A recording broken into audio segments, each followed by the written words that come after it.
Greetings, intrepid explorers. Man, the camera on this one's all messed up, and I messed up my intro. Greetings, intrepid explorers. I forgot the whole thing. Never mind. Hi, everybody. I'm JM from Devolver, and this is Jed from WIBY, the creators of Phantom Abyss. Hi, Jed. Hey JM, hey everyone, how are ya? I'm doing all right. I'm going to turn down the game volume here a little bit. Jed here is the, what do you call yourself? The architect, the maestro of traps? I'm a game designer, so I sort of tackle a bit of everything, but primarily for Phantom Abyss, I've been making a lot of environments and traps and general ways to kill our lovely players. Well, Jed, you're going to see a lot of your products working their magic today as I attempt to phantom the abyss. I'm excited to see you.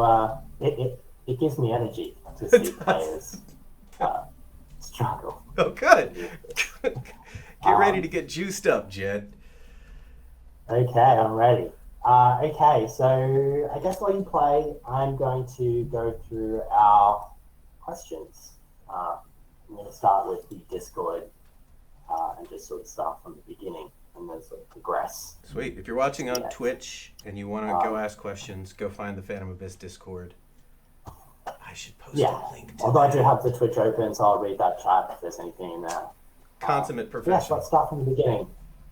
So the first one is a question from Breadkick. It is an older question. Would it be possible to add local web API with current game stats that would enable streamers to have an interactive overlay? Last share code, current width, current progress and level, and current depth, number of ghosts remaining, current perks and money, etc., etc. It's definitely possible. I'm not sure where that is in our timeline. Our coders are very, very busy inventing lots of new ways to blow up players, etc. But yeah, I mean, keep asking, and the more people ask, the more likely it is to sort of happen.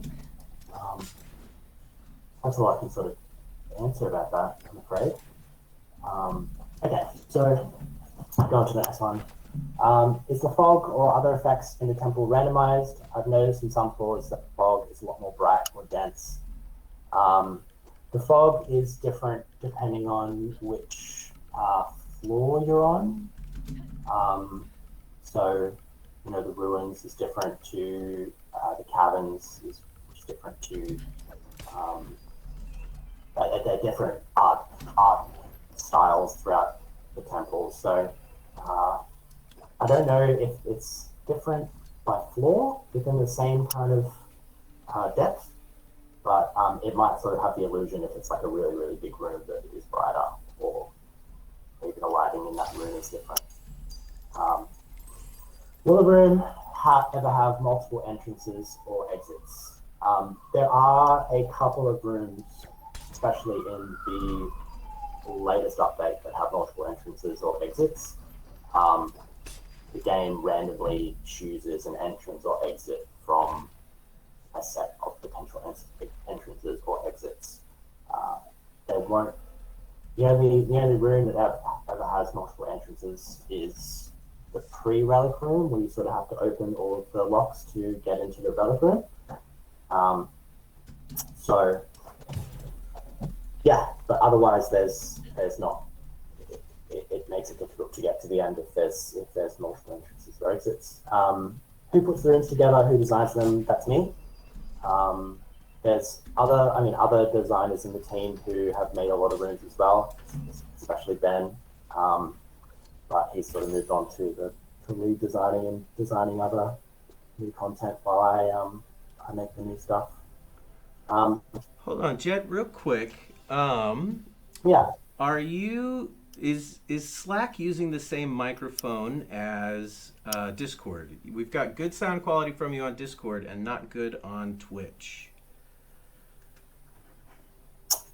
I'm not sure. Discord I have the crisp noise suppression on. Yeah. I can try and change my settings in Slack to make that a bit better. Sorry, it's a little No, you're right. public. It's a little indoor swimming pool right now. Yeah, this is my very first day on Slack. Special day for me. So does it have a lot of settings? No. Yeah, turn that off. How's that? Has that changed anything? It changed something for sure. It's kind of a lateral move. It's different. It's different. Unusual. What should we do? Yeah. But it is pulling from the same microphone, but they're both the same mic. It's just Slack stinks on audio. Same microphone, I think. Okay. Let me try it. I'll cycle through. How's that? Is that better? No. How's that? Is that better? Oh, yes. Okay. Yeah. All right. Tight. Let's stick with that. Beautiful. I wonder what other microphone it was using. I didn't realize there were any other in the room. Maybe there's like one on your webcam or something like that. Webcam. Yeah. Yeah, possibly. Okay. Yeah. That's okay. Cool. Yeah, that's way better. Let me see if I can turn you up a bit.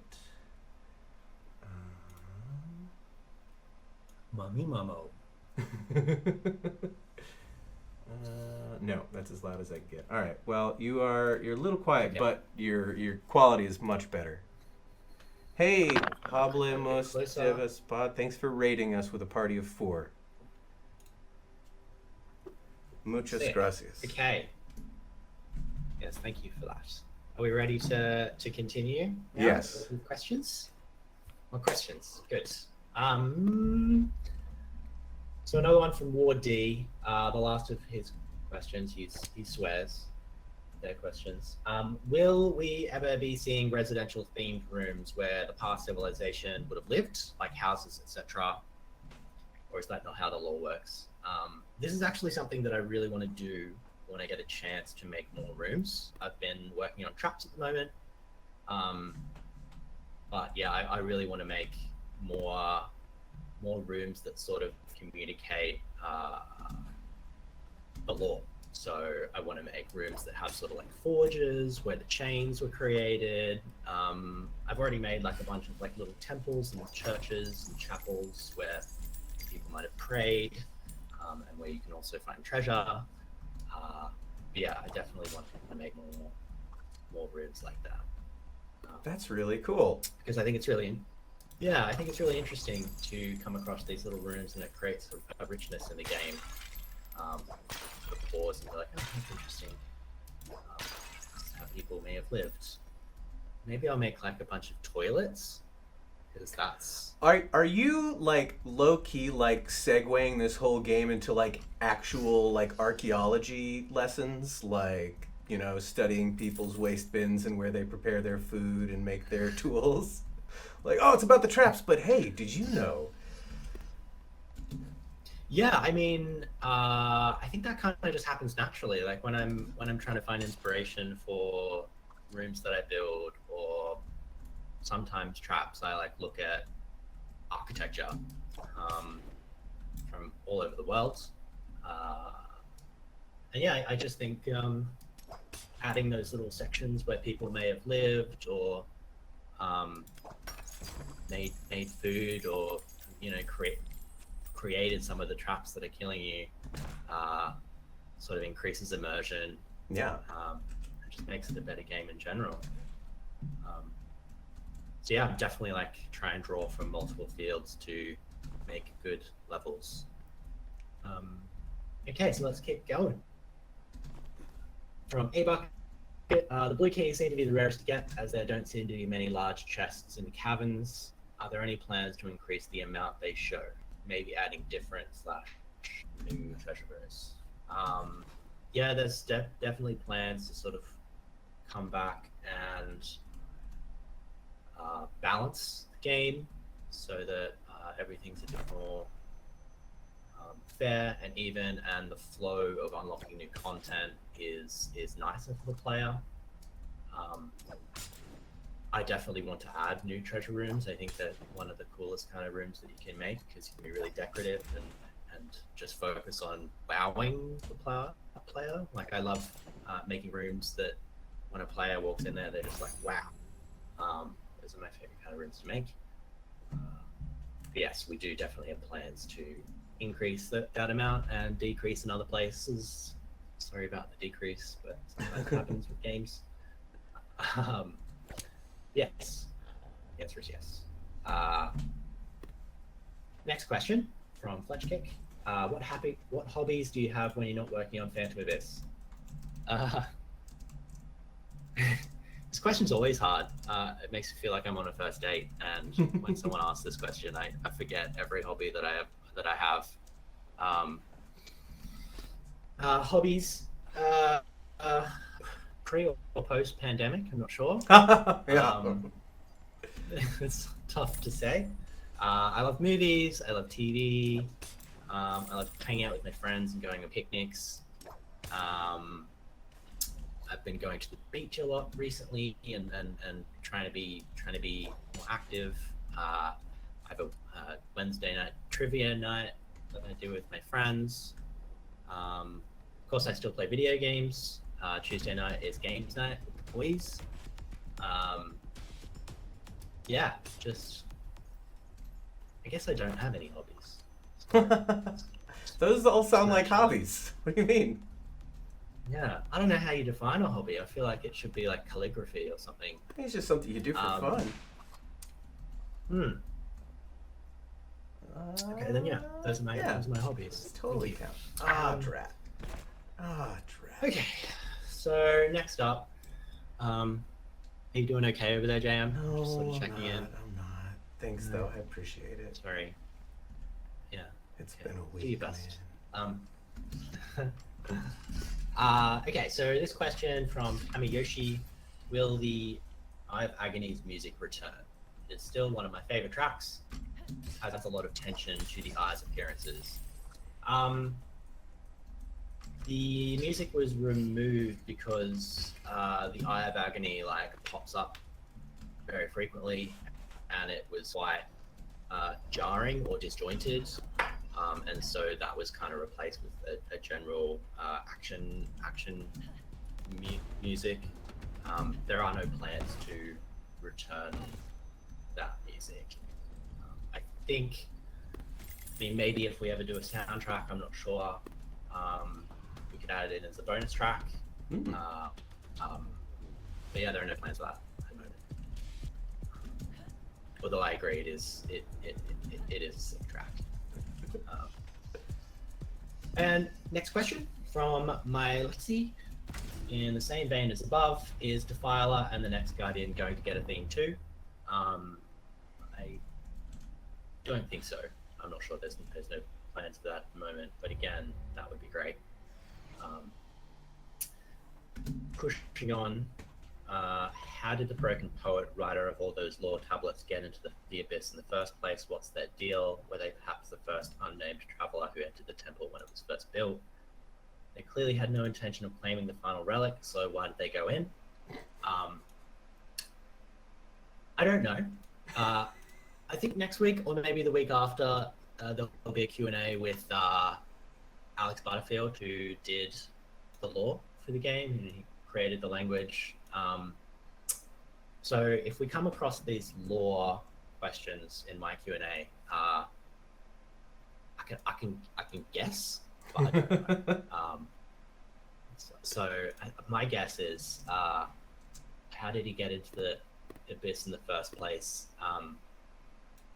Maybe he just fell into a hole in the roof. Like you do. From the roof into the abyss.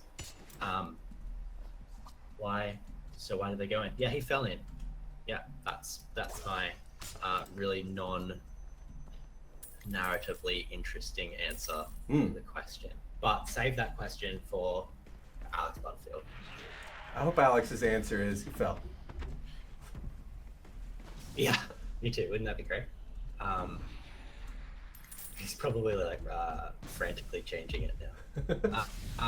Of course, he How fell. they survived for so long, assuming they didn't speed run poetry and somehow managed to write 67 tablets in a few hours and then die. Man, they just like the Broken Poet is a really elite gamer. That's and one of his or her hobbies is poetry. So again, that's just a guess. Pushing through.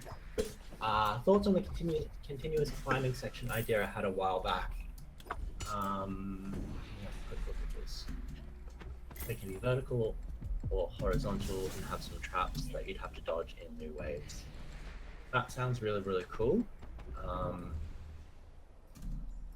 And I would love to I think it makes sense with a whip, but it also sounds quite difficult for us to make at the moment. We have like a whole bunch of plans for new sections, new ways to engage, new ways to move through the game. But I think something like that is definitely in like our backlog of ideas. It's a cool idea, yeah. And thank you for pitching it. It sounds great. I'll definitely check that that's on our list, and if not, I will add that. Okay, let's push through. What was the update before Overturned called? I can't remember. Are you okay, Jam? Yeah, I'm fine. Oh no. I'm fine. Yeah, you're doing great. Listen, if you enjoy your traps murdering people, I do. I feel like I'm making it too easy for the traps, if I'm being honest. Actually, saying that, I just felt like a rush of energy come into me. So Great. thank you. I No, appreciate it. I didn't think I could do worse than I did last week, but here I am. Sometimes second you don't get better at a game, you just get worse. You know, that happens sometimes. Yeah, It's all part of the journey. it's weird for me. I usually get good, but I ain't got good yet. Oh well. I used to be One day. good at the rolls. I used to be really good at the rolls. Yeah, the rolls are tricky. I can't remember what the update for Overturned was called. Does anyone know? Can anyone remember? It was probably like the frantic post-release fix That was it. update. Yeah, I think that's what it was called. Yeah, the frantic post-release fixed it. Yeah. The next question is from Kayul. And it just says, you want to explain this room, Jed. And it is a room with a bunch of traps and a giant pit full of spikes and no way to get over it. This is just one of those rooms that I made when I was like really tired and I needed to, get some energy. No, that is meant to have sort of like moving platforms that you can jump across. It's like a really slippery bug that we come across sometimes. Moving platforms just didn't appear. It took us, they didn't appear in like the most random places. So The tutorial. yeah, the tutorial is a famous one, and in the end we built like a little path underneath the platform for if they didn't show up. So I don't even know if that bug is really fixed. Like, yeah, we legit just made like a little stairway down and across so that if they didn't show up, there would still be a way to get through the tutorial. Oh, that's good. Anyway, yeah, sorry about that, everyone. Sorry about that room. If you ever come across that kind of thing, just obviously you're gonna have to throw yourself into the spikes, but you can just sort of like shake your fist and say, "Damn you, Jed." Just have another crack. Okay, so next question from Fletch Kick. what are some of the criteria that you have to consider when making a room? What makes a room good or bad in terms of level design and playability? Okay, so we have a lot of criteria. Criteria, I guess, is different depending on the game that you make. So for Phantom Abyss, we want, we want it to be visually interesting first up. We want the pathway to be clear for the player, especially when we have like the potential for these guardians to show up and they're potentially chasing you very quickly. It can be quite frantic. So we want it to always be sort of like a clear where you have to go. Whether it's guiding the player through sort of like cabin with like multiple platforms with little torches. We visually want to guide the player where they have to go. One of my personal criteria is when a player sort of goes into a room and they're just like, "Whoa, this is crazy." I sort of live for those whoa moments. As far as playability goes, some of the newer rooms are quite big. Like I got like really on my horse about making giant like woe rooms with like huge gaps that you can see off in the distance. And those rooms ended up being like really big and taking a long time to traverse. I didn't even think about that, so we made like the number of rooms on those floors be like less, so that it was still sort of the same time to go through. So there's a whole bunch of stuff to think about. But yeah, the main one is like you want it to be very clear where you have to go. Otherwise, with a combination of guardians, it can feel unfair, and we always want to avoid it feeling unfair. That's the biggest one. So the next question from Oliver Turtle. How well would a room with an Indiana Jones style rolling ball work in game? I'm thinking a downward sloping room full of pits to whip and jump over. I'm a game designer. We do have like giant rolling balls in the Inferno level of the temple. Was that the first update, like the the big rollies bully update? I think they were in the game when we launched. Okay. First up, yeah. I just think the first update was fix. Yeah. That was I think we can officially call that the frantic fix. Okay.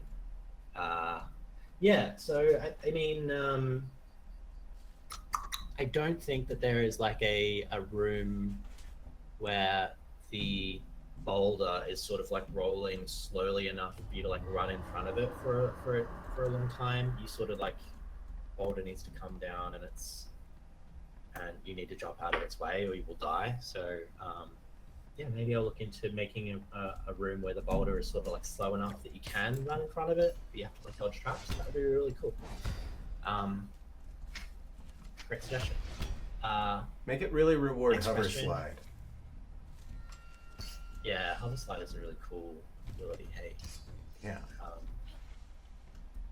Speed Oreo, what's your favorite thing in the game? Good question. I really enjoy like just jumping around the hub and trying to climb up to like the really impossibly high sections that from an obvious perspective like you're not meant to get to. I really enjoy stuff like that. I really enjoy getting like the speed whip and the feeling of power that brings, especially when you're like later in the game and you have all of your abilities. So the exploration stuff, I love the feeling of finding a surprise or something hidden as well. It rarely happens to me, but it's happened a couple of times, but because I'm the one who makes most of the surprises, a few times it has happened to me. It's been amazing. Like you've surprised yourself, or someone else put something in? Yeah, someone else put something in. Nice.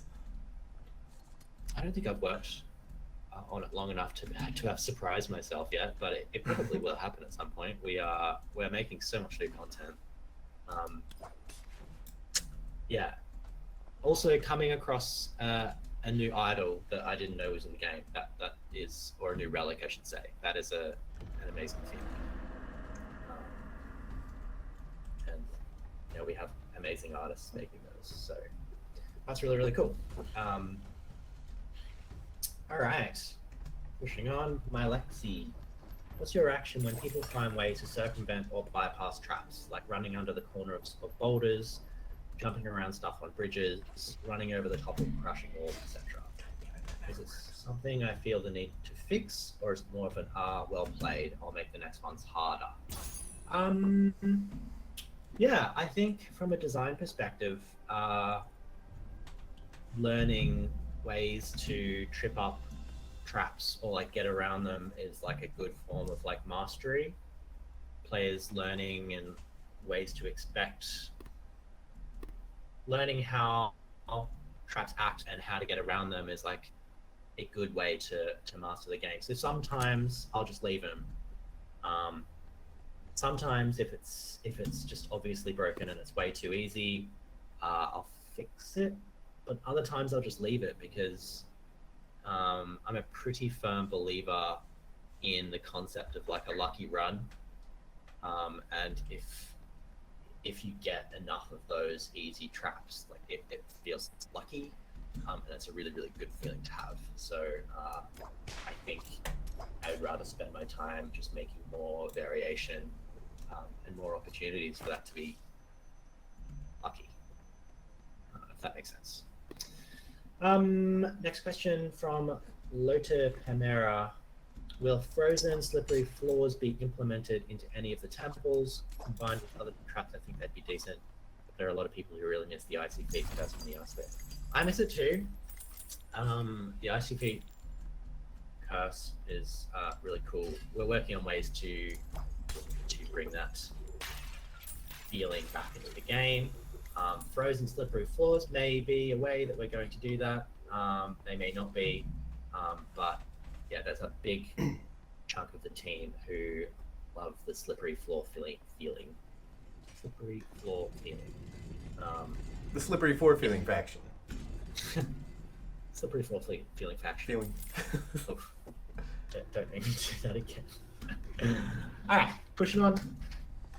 From Sterlander, how interested would you be in First Temple Trekker influenced puzzles? I had this idea a while ago while I was first started playing.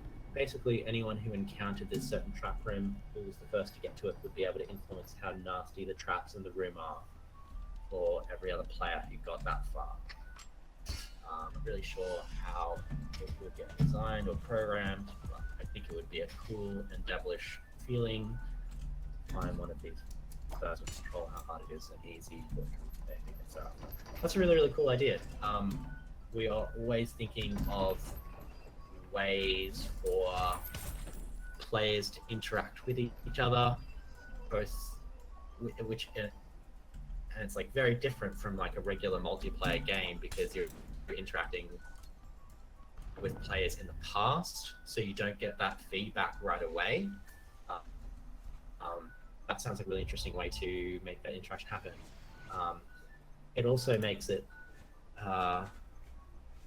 gives players the ability to be a bit naughty, and to make it hard for players behind them, which is generally not what we want to do. Like we try to like lean towards the feeling of kind of camaraderie when you're like working with other ghosts. We're still working on that. We'll see how that goes, but that's a really cool idea. Thank you. One moment, I have an alarm. Okay, I was about to ask if a child was watching a television program in the background or something. All done. Yeah, that's my alarm to have my second coffee of the day. Get coffee, boy! Yeah, rigorously structured. Okay, so let's push on. From HackScript, Ben mentioned that traps which don't fit the theme are made to fit the theme. Is this your task, Jed? How much do you have to abstract change traps ideally to make them fit? Usually. I'm not sure what that means, fit the theme. Do you remember what that was about, JM? Gosh, Theme? not really sure. Hold on a second. All the loot in the world okay. doesn't do me a bit of good if I'm dead. Come on, you. I guess I can talk about the overall process that we do. Oh, finally got another slide. So generally, oh, you're doing good. Ah, thanks. Huh? I think I'm going backwards. No, I'm not. Okay, sorry. Man, that was close. That was so close. Okay, so traps which don't fit the theme are made to fit the theme. That is my task. Yeah, I recently made like a whole bunch of traps. And generally the process is I put them in the game and then all the team plays it, and then they give me feedback. The longer I work on making traps, the less feedback I need. But yeah, that's generally our process. Sometimes I have to change it. Sometimes they don't. Yeah, I need more detail about that question to answer it. I'm sorry. Yeah, sorry. That was like several streams ago. I don't quite recall. That's right. Either. No worries. From Lota Chimera, have you ever considered an alternative upgrade system? Yeah, we definitely. It's something that we're still considering, like the way that the whips work, the way that blessings work in game. We are definitely still playing with that and experimenting with it. The answer is very much yes. Push on. Tried. Any chance of a Temple of the Day challenge with maybe some stats on how you did compared to the rest? How fast, what whips? Maybe with only the top 5 ghosts available. Yeah, that sounds like a great idea. I think we do have something like that on our backlog. When we get to it, I'm not sure. It might be on the roadmap to check that. But yeah, that's a really great idea. Oh, I have the road. IMO. Okay, so let's push on. There are boulders that have been rolling down those paths for hundreds, possibly thousands of years. How did they make so many? Okay, this one's an easy one. It's sort of like a system based on the Hanging Gardens of Babylon. And there's like a complex series of pulleys and based on hydraulics that bring the boulders come down and then they pull them. They go down and then they push back. Yeah, sounds pretty good to me. I reckon. Yeah, that makes sense. How did it? Yeah. Yeah. Or maybe they have like a boulder making machine, just sort of like they're producing boulders at the top. Yeah, and there's just down below a gigantic pile of boulders building up in the abyss. Yeah, I'm not sure. Maybe Alex would cover that. Maybe Alex would cover that in the lore at some point. Maybe if Altac's top is at the bottom of the abyss, Altac's bottom is at the top of the abyss. Yeah, that's that was of the boulders where Altac's poop joke. Yeah. Yeah. Yeah, no, I love that. It sounds like Altac needs to drink more water. Yeah. That is not healthy poop. No. So let's push on. Let's push on. From Quad Ostrich.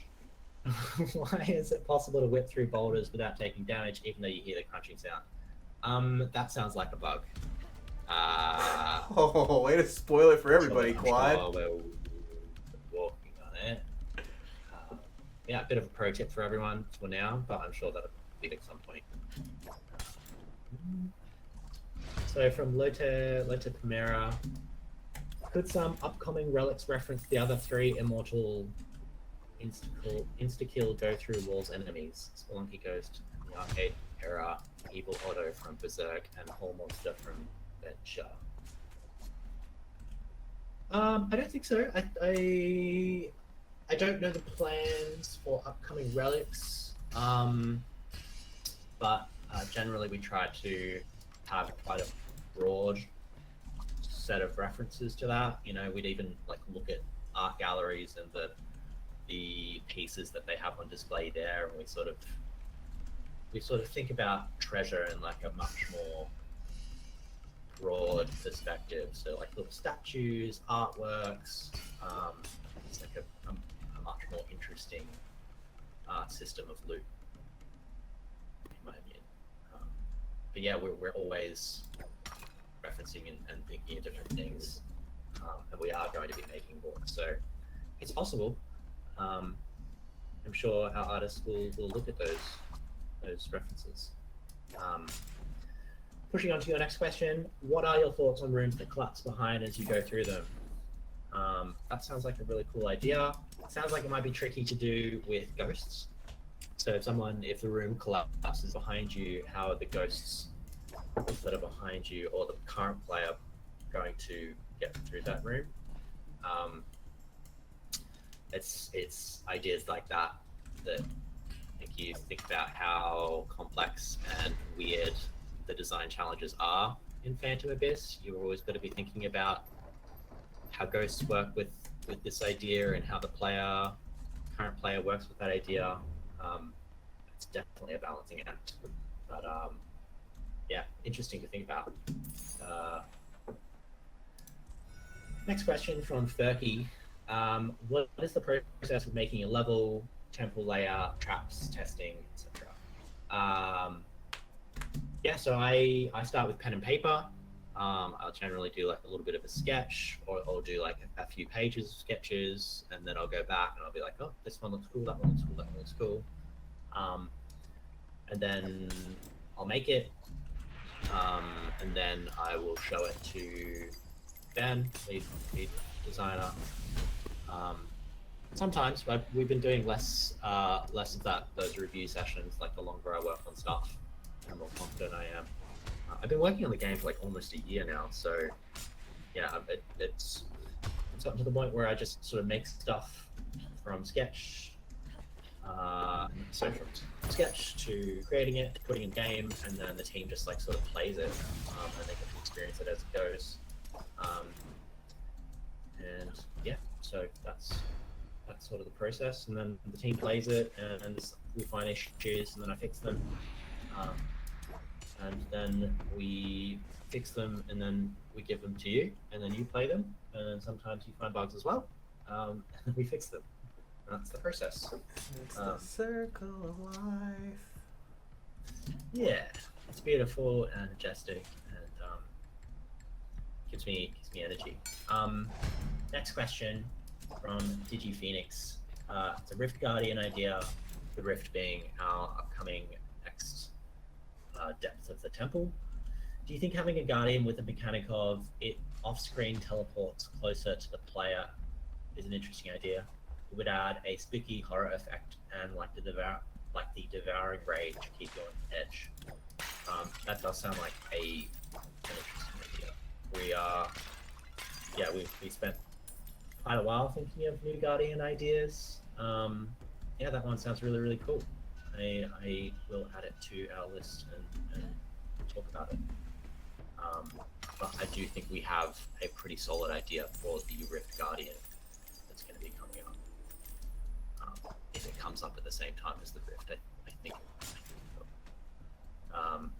Okay, so pushing forwards, my Lexi, any plans to add some kind of puzzle rooms as potential tiles if there are concerns about people getting stuck or otherwise being unable to solve due to the devouring rage? You can always set them up in such a way as to either lead them, but a correct solution leads to treasure, or an easier path and failure instead of you just don't progress leads to a normal path.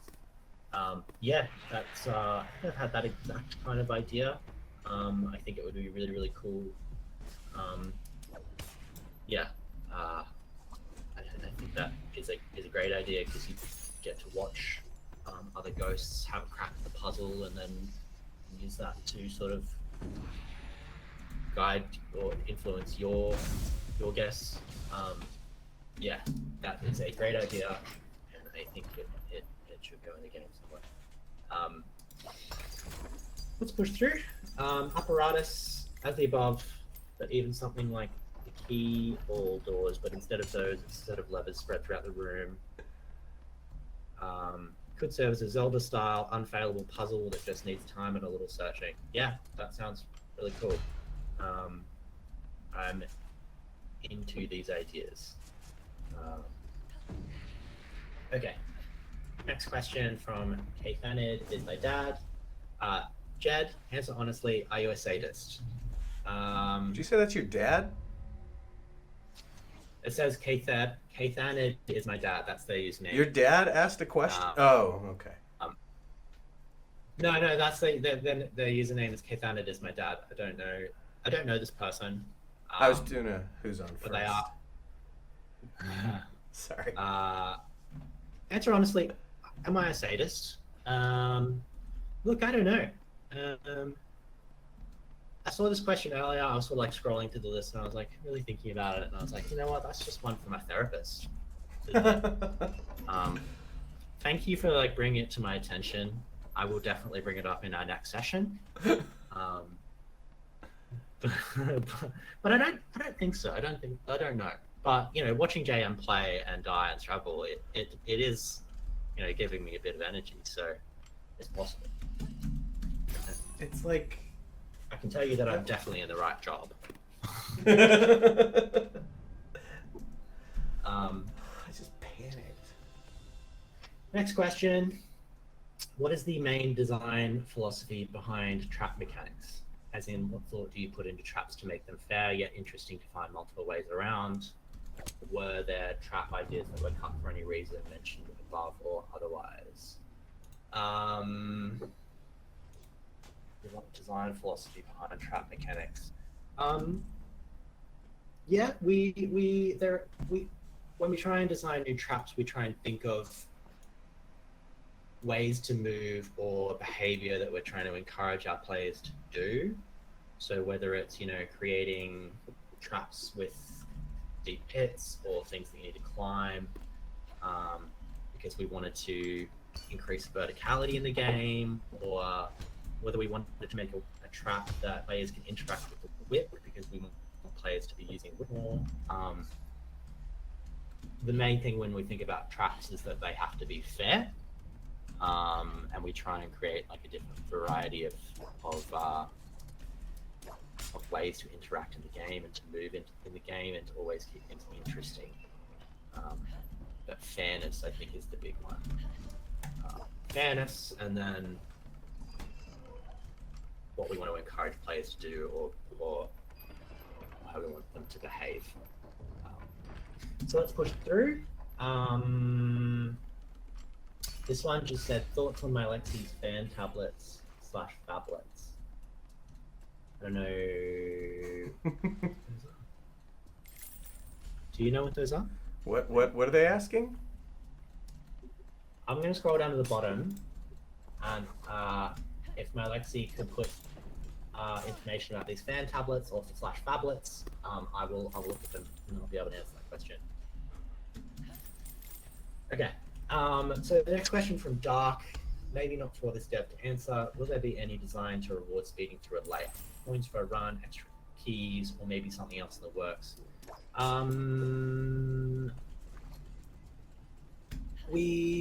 They're speeding through a layer. We try to encourage different ways of players to behave, you know, depending on what whip they have. So if you have a whip that gives you, you know, bonus coins for like opening a chest, you obviously want to speed ahead and be the first ones to get to those chests, right?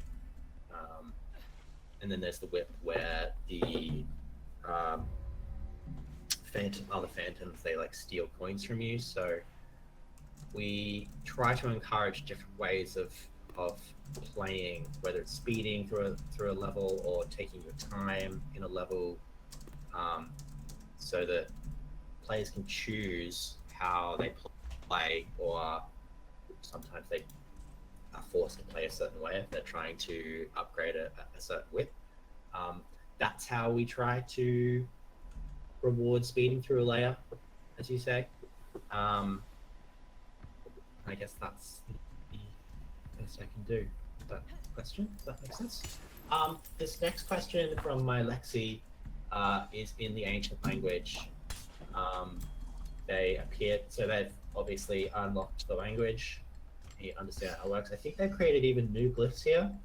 I can't read it. Legally.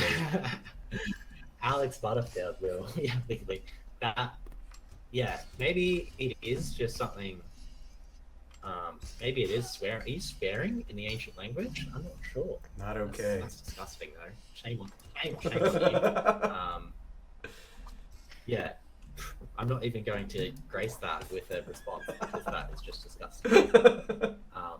No, seriously, try that again with Alex Butterfield when he does his Q&A.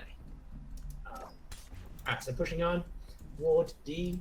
Since the overturned update, this checkered spike trap room was added. Sometimes the traps are almost impossible to dodge, which makes this room very difficult even for skilled players. Can we expect a nerf? That is a room that I created. I know the exact one you're talking about. Yeah, I remember playing yesterday. Actually, I was doing some QA, and I came across that room and was just hating myself. So yeah, I'll probably nerf it. Yeah, you're right. That one's on me. Thank you for the feedback. I really I thrive on feedback. I'm sorry. I'm sorry for what I did to you all. That's my B. I have a list of traps that need to be nerfed and rooms. Please send them my way. Anything with a pit in it, it's got to go. All right. Fair. Wiping all pits in the game. Next question from Soldier Soul. No one has asked a break question yet, so favorite places that you have eaten bread. Or favorite places that I've eaten bread. Places. Look, Australia has some really great bread. You know, I've been to America a bunch. Been to Europe a little bit. To Japan as well. Australia's bread is number one. Japan's got really good bread. Yeah, it's like their bread is like so perfect that I don't feel like it's almost edible, or I don't want to like destroy the art of the bread by eating it. That's fair. Yeah, but some of the best bread. I was on the Gold Coast over the weekend, on Sunday, and there was just this amazing little restaurant, this pizza place, and they had really great garlic bread. So it's probably my favorite place at the moment. Yeah. Pushing on. Oh, I was going to talk about bread. Sorry, no, let's talk bread. Well, I was at an art show once, and I saw that lady that I think she's Japanese, that rolls her face in bread on YouTube for a living. She did a live face bread rolling. Damn. It was unexpected. Just went to see, art and stuff like that. Got to see a live face bread rolling. It was surprisingly, genuinely entertaining. Yeah. Yeah. She actually what kind of bread was it? I guess it would have to be quite a soft bread. She had an assortment of breads of different softnesses and crunchinesses and thicknesses. Whoa. And there was I don't know, maybe 2 dozen. And she went around and she would roll her face in each bread, and she would do things unexpected. She'd set up a rhythm. I don't know how really to explain it, but then she'd get to the next bread and she'd be like, huh, no, we're gonna do it like this. And it was genuinely engaging. Interesting. Yeah. Interesting. Okay. We live in a strange world. Yeah, I mean, I kind of like it. It's great. What a time to be alive. I'm I'm gonna Google that afterwards and see if there's anything on YouTube because I want to see red face. She's yeah. Okay. Pushing forward from Shifter. Do you design traps and rooms around Guardians? If so, what features do you consider when layering Guardian play on top of a room layout? I think I might have spoken about this a little bit.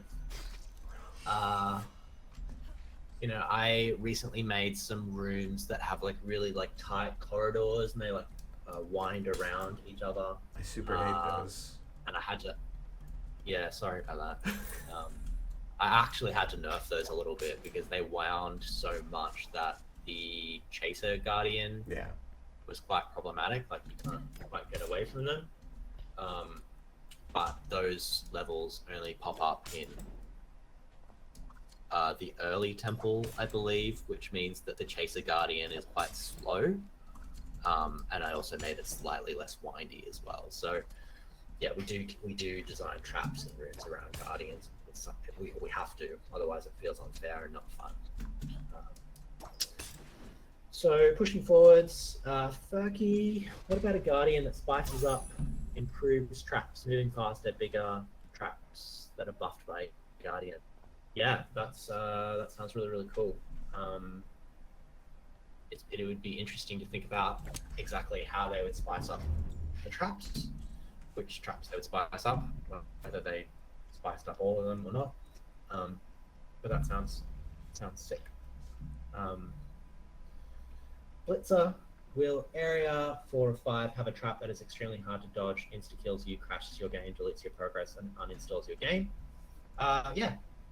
That's every room has one. It's it's my fave.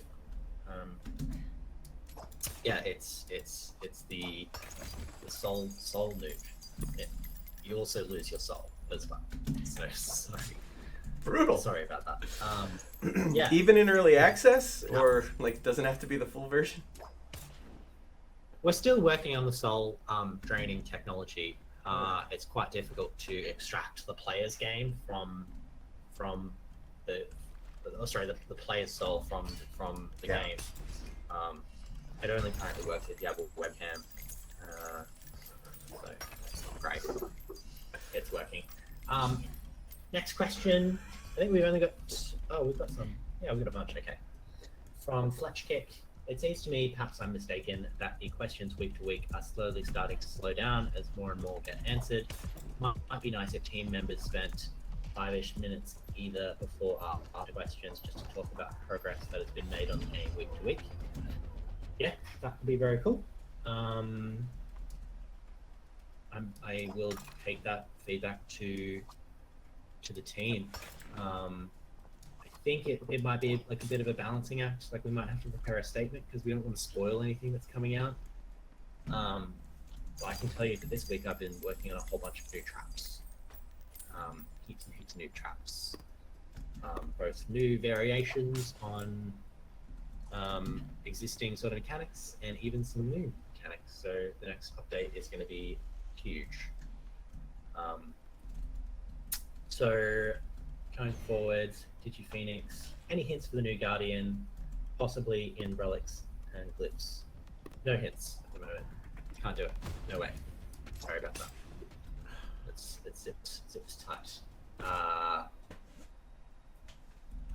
Dog. So the next question is from Fletch Kick, and it's just linking to the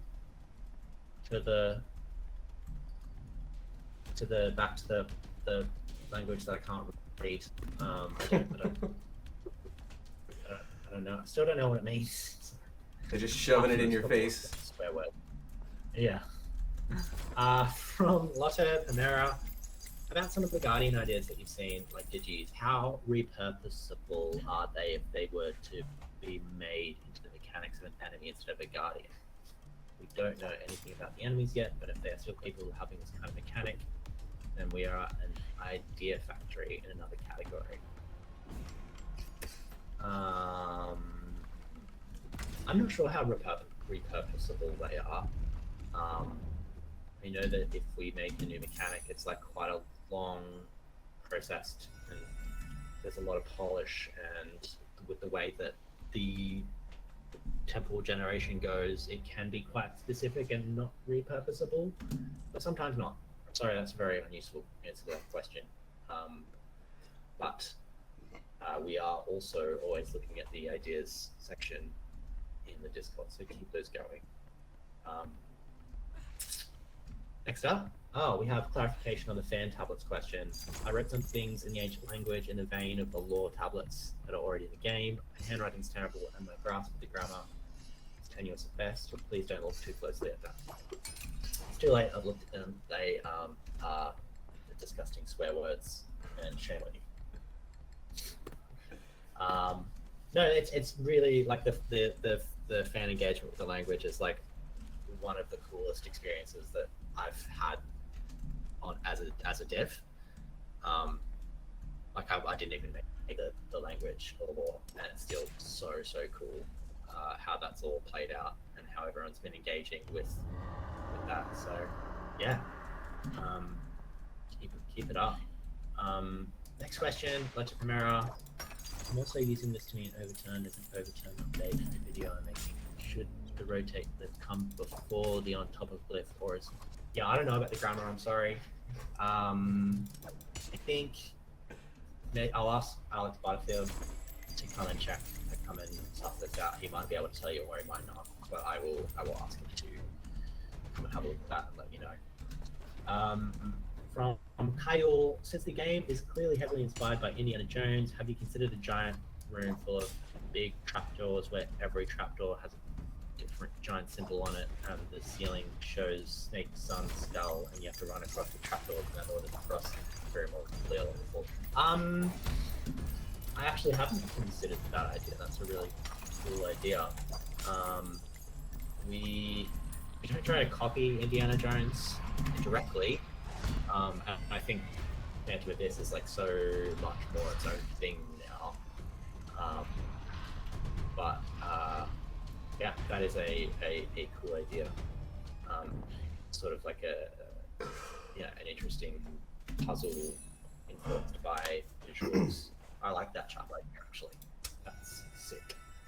From Blitzer, a tripwire trap. I think we tried something like that ages ago, and it was for some reason maybe too sneaky, or the visual stimulus was like too intense to make that feel fair. But we're always able to open the new traps. Maybe it's something we can come back and explore. That would be really cool. Yeah. So I think that's all of our questions in the Discord. Yeah, we have one more, a room where the traps don't activate until you hit a tripwire and mess up. I've got a question here for you, JM. What's the farthest you have ever gotten? I think I got to Inferno once a long time ago. I used to be at least okay at this game. I don't know what happened. I think I maybe got to Inferno once, but I've definitely been in the cavern. I think I got there once and I like immediately like died for sure. Sorry. It's all right. We'll get there. It's all right. I get there again. Sure hope so, man. I keep believe in whiffing you. it. Thanks. Well, that's not great though. Not a great start. It's fine. Your faith has been misplaced, my friend. No, I stick by it. I stand by it. And the chat stands by you as well. We've got some people saying that they believe in you. It's been upvoted once and downvoted once, so a bit of a mixed bag. Nice. All right. Even split, 50-50.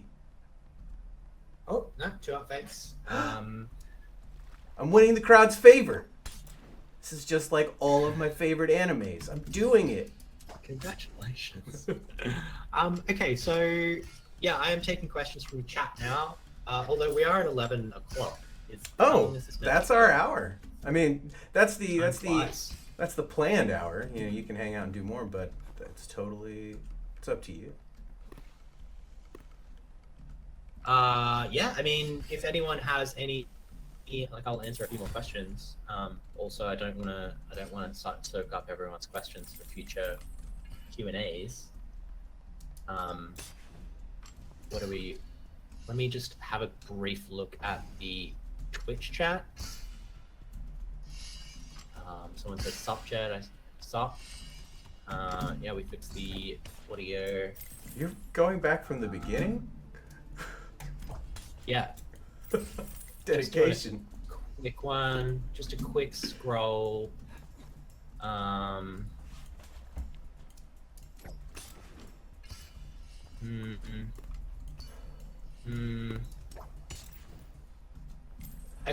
Oh.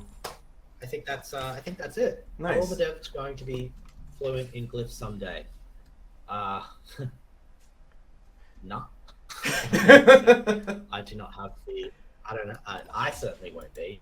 Maybe the other members of the team, but probably not me.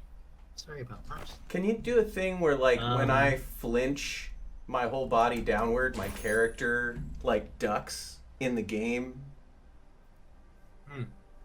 I guess we can set up sort of like a webcam tracker. Yeah. And Okay. tie that into movement. Perfect. I've done something like that for a different game before. Oh. That sounds great. Can I ask you about, like, your journey to becoming, you know, level designer on Phantom Abyss? Like, where did you start? How long have you been doing game dev? That kind of thing? Yeah. So I've been a game dev for like 8 years now, I think. I started at Half Brick with most of the rest of this team. I think we all met at Half Brick, except for a couple of us now, where I was like an intern game designer. I left there and started my own company called Affable Games, where we made a little mobile game called Astro Crash. And then we made a game called Speaking Simulator, which is a comedy game about a robot that is trying to pretend to be human. So you need to like make the robot's mouth and tongue move around to make words come out and just have a conversation. And then after that, I came here. That's the short of it. I also worked with the WIBY team on their previous game, Mr. Shifty. I think I have 6 or 7 games under my belt now. Oh wow. But yeah, Speaking Simulator is the biggest one. That was just a team of 2, me and another guy. But yeah, we finished that up last year, end of last year, and my partner in that company got a big hot new job, so he decided to stop the indie game dev and be a responsible dad. Aww. And then started working on this. And it's been amazing. This is probably the coolest game that I've ever worked on, and an amazing team as well. Nice. That's been my journey in really shortness.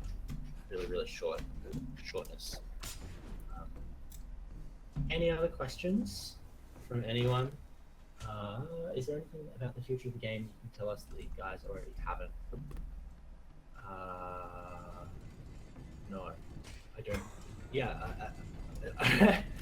we're gonna keep working on it. We've got so many ideas. I don't know what you guys already haven't told you, but we try to keep everything hush hush. There's so much happening, and the next update is massive. That's all I can tell you. I don't think anybody said that it's massive Huge. yet. It's gigantic. Nice. Colossal. Nice. Yeah. So that is me. I think that's us. Well, sweet. Thanks so much Anything else? No, that's it. No worries. That's it. Thanks so much for coming on, Done. Jed. Thanks everybody for asking your questions. Pleasure. I'm gonna keep Appreciate it. dying to your traps for a little while longer, and we'll be back next Tuesday at the same time for more Ask the Abyss. And we're going to have Alex. So ask all of your programming and level design questions next week. Have all that stuff ready for Alex, the narrative designer. Yeah, all of the lore. He's his expert. He's yeah, big guy. Or make it easy on him and Yeah. do lore, sure. All right. Well, we'll take a quick break Thank and you, we'll everyone. be back. Bye.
Greetings, intrepid adventurers, treasure hunters, seekers of the unknown, and welcome to Ask the Abyss. Hi, I'm JM from Devolver, and today we have Alex Butterfield from WIBY. Hello. There's my hand. There we go. Trying to wave in the box. Hey, everyone. Keen to answer your questions. Yeah, Alex is here to answer questions. Alex, what are your... I've been told you have many titles. Oh, yeah, I'm a bit of an all-rounder, mainly design and coding related tasks. But yeah, amongst other things, I made the language and the backstory for the game. So any questions about that, most welcome. I think most of the other team members have been kicking them along to me when they've been asked. Yeah, folks have really not expressed any interest in the language or the lore at all. It's been a real surprise. Now, hang on quickly. Is this the new build or the current build that you're playing, or is that a surprise? I'm on a beta. Ben was like, play the beta. And I was like, oh, okay. Because I wasn't bad enough at the regular game. There might be some new things to see here. Hopefully this is the version with Ben's balance difficulty fixed, or you're going to die in the first room. Oh, cool. That was actually always a possibility. Cool. So I guess I'll just work down the questions from the top while you're playing. What have we got here? From HackScript, how often has it happened that you had thought of a new trap only to realize that it's effectively an old trap? And would you still implement it to add trap variants of the same kind, or would you not, to avoid confusion? That definitely has happened. I think just because we've got a limited amount of time to implement things, we'll favor traps that actually feel and play differently. I wouldn't necessarily be worried about confusion. Like each trap needs to be clear how it operates and what's dangerous about it. Oh, what have you seen? Hang on, switch back to the feed. Sorry, just What is it? straight into it. There was little Oh, you got some mines. jack-o'-lanterns. Those are mines. Well, behind the scenes. I can't whip them. Can't whip them. They're going to have some negative feedback on that, but no, they're too easy to get past if you can whip them. We'll see about that. I'm pretty incompetent. Next question. Will you introduce rooms with a rising lava floor or lowering spike ceiling, possibly to make the player choose between safety or treasure reward?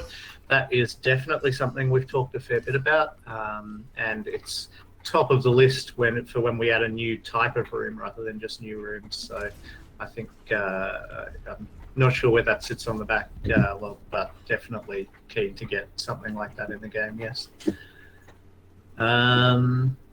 This is absurd, but might as well throw it out. Have you ever thought of VR Phantom Abyss? I have worked on a VR game once before, and fairly confident that VR Phantom Abyss would make a lot of people throw up. Yeah, the speed at which you run past things, so it's the parallax motion that does, I guess, like clashes with your brain telling you you're not actually moving, that causes the motion sickness. I get it very mildly, enough that I was definitely sympathetic when people were asking for a motion sick alternative to the drop roll. But then my very next task on the game after we fixed that was adding rotating rooms, so hopefully that hasn't made people sick again. They definitely feel less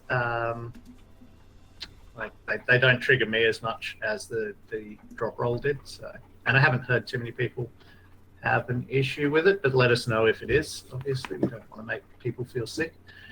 But yeah, in terms of VR Phantom Abyss, I don't think that is on the books at the moment. But it would be cool. Would be cool to immerse yourself in those temples and actually feel like you're physically in the space. Is there a secret to this room? I seem to lose every run that happens in this room. Yeah, me too. I hate that room. I don't know what Jed's plans are for it. But yeah, particularly if you're being chased, like you don't have time to do the patterns. And is it that tiny hallway room? Oh yeah, sorry, you can't see what I I'm can't seeing see, here. No, no. It's a big open room with a grid, and every alternate square is always a pit full of spikes. Oh, that's a terrible And then room. there's traps on the other one, on the other squares, and there is no safe space at all. Yeah, and it's in the ruins level from this screenshot. So yeah. That's where I think that needs tweaking. Probably either needs to go deeper or possibly have some safe spots to stand. What else? What is the reason of the traps glowing in the Guardian's color lore-wise? I can tell you gameplay-wise, it's so you don't forget who's chasing you. Fletch has a theory. Okay. Wait, if I follow that link, am I going to get lost? My theory has always been that the Guardians that chase you also have omniscience and will set off traps when you get close. Could be. Could be. Definitely. Whichever Guardian is guarding the temple has a special bond to it, but at the moment, the only difference is the color of lights and the Guardian that's chasing you. Ooh. Which I think answers a further down question. Oh, okay, switch back to the stream. What's that? Oh, yes. The blades spin vertically. How are you going? What floor are you on? I'm still on the first one. I already died once. Okay. Oh. No, sir. No, sir or madam. You found the defenders. What does the defender do? He's tethered to a spot on either the ground or the wall. He found the proximity mines as well. I see. And he'll charge at you if you get too close. You'll get a little bit of warning. He'll turn to face you and blow. He's real cute though. He's like, whoosh. He's a good dog. Yeah, these guys, they're like from a lore point of view, right? You've got the phantoms in the temple. You've got those souls that I guess get caught and put into the relics. They're the really strong souls. Most of the people, because obviously like millions of people have died in these temples at this point. Most of them are just phantoms wandering around, but the souls that have any kind of value to the gods go into the relics. And then some of them also get put as guardians. So the guardians are kind of the best souls, and then the ones who weren't quite good enough to be guardians become these kind of defenders. And I don't think you've seen the homing mines yet either, but they've got faces as well.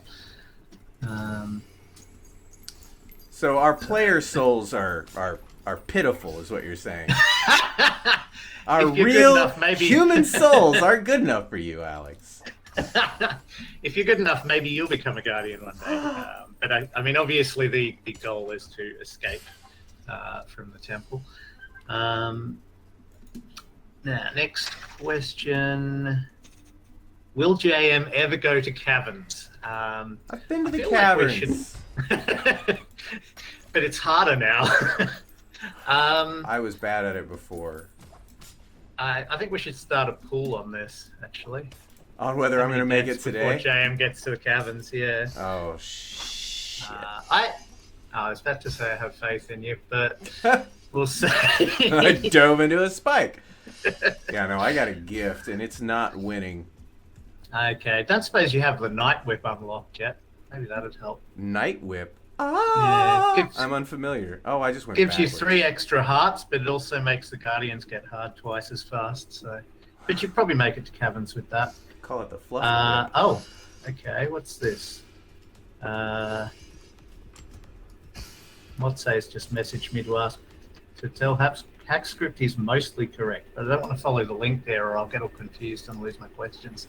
My spot in the questions. I'll circle back to the chat later, so if anyone's got any questions that I'm missing in the chat, I will circle back to those. But in the Ask Q&A, the next question down is, I don't know if this will require Mythbusters from Lotte Palmer. Okay, I'm going to stop trying to say people's names. Or you know already, but can a lucky proc save you from being eaten by the Devouring Rage? Not sure what he means by proc. Lucky. Proc is like when a chance element is triggered. So if you got like, procedurally generated. Oh, okay. No, I don't believe so. I believe the Devouring Rage is always permadeath, even with the 50. Or not permadeath, but like instant death, even with the 50% or lower. I'm not sure what the actual percentage is. So no, just avoid Devouring Rage. Always avoid him. Mother effer. That's 2. Was that another death? Yep. Have there been any cases where you preferred our interpretation of a glyph to your own initial idea for it? Any cases where details of the story may be changed after the fact due to this? I mean, I have said, and I still maintain, that the fan translation is the canon. So in that sense, the details of the story might not be exactly what I had in mind when I wrote, but they're very close, and I like the interpretation that the players have come up with. In terms of individual glyphs, yes, there is one.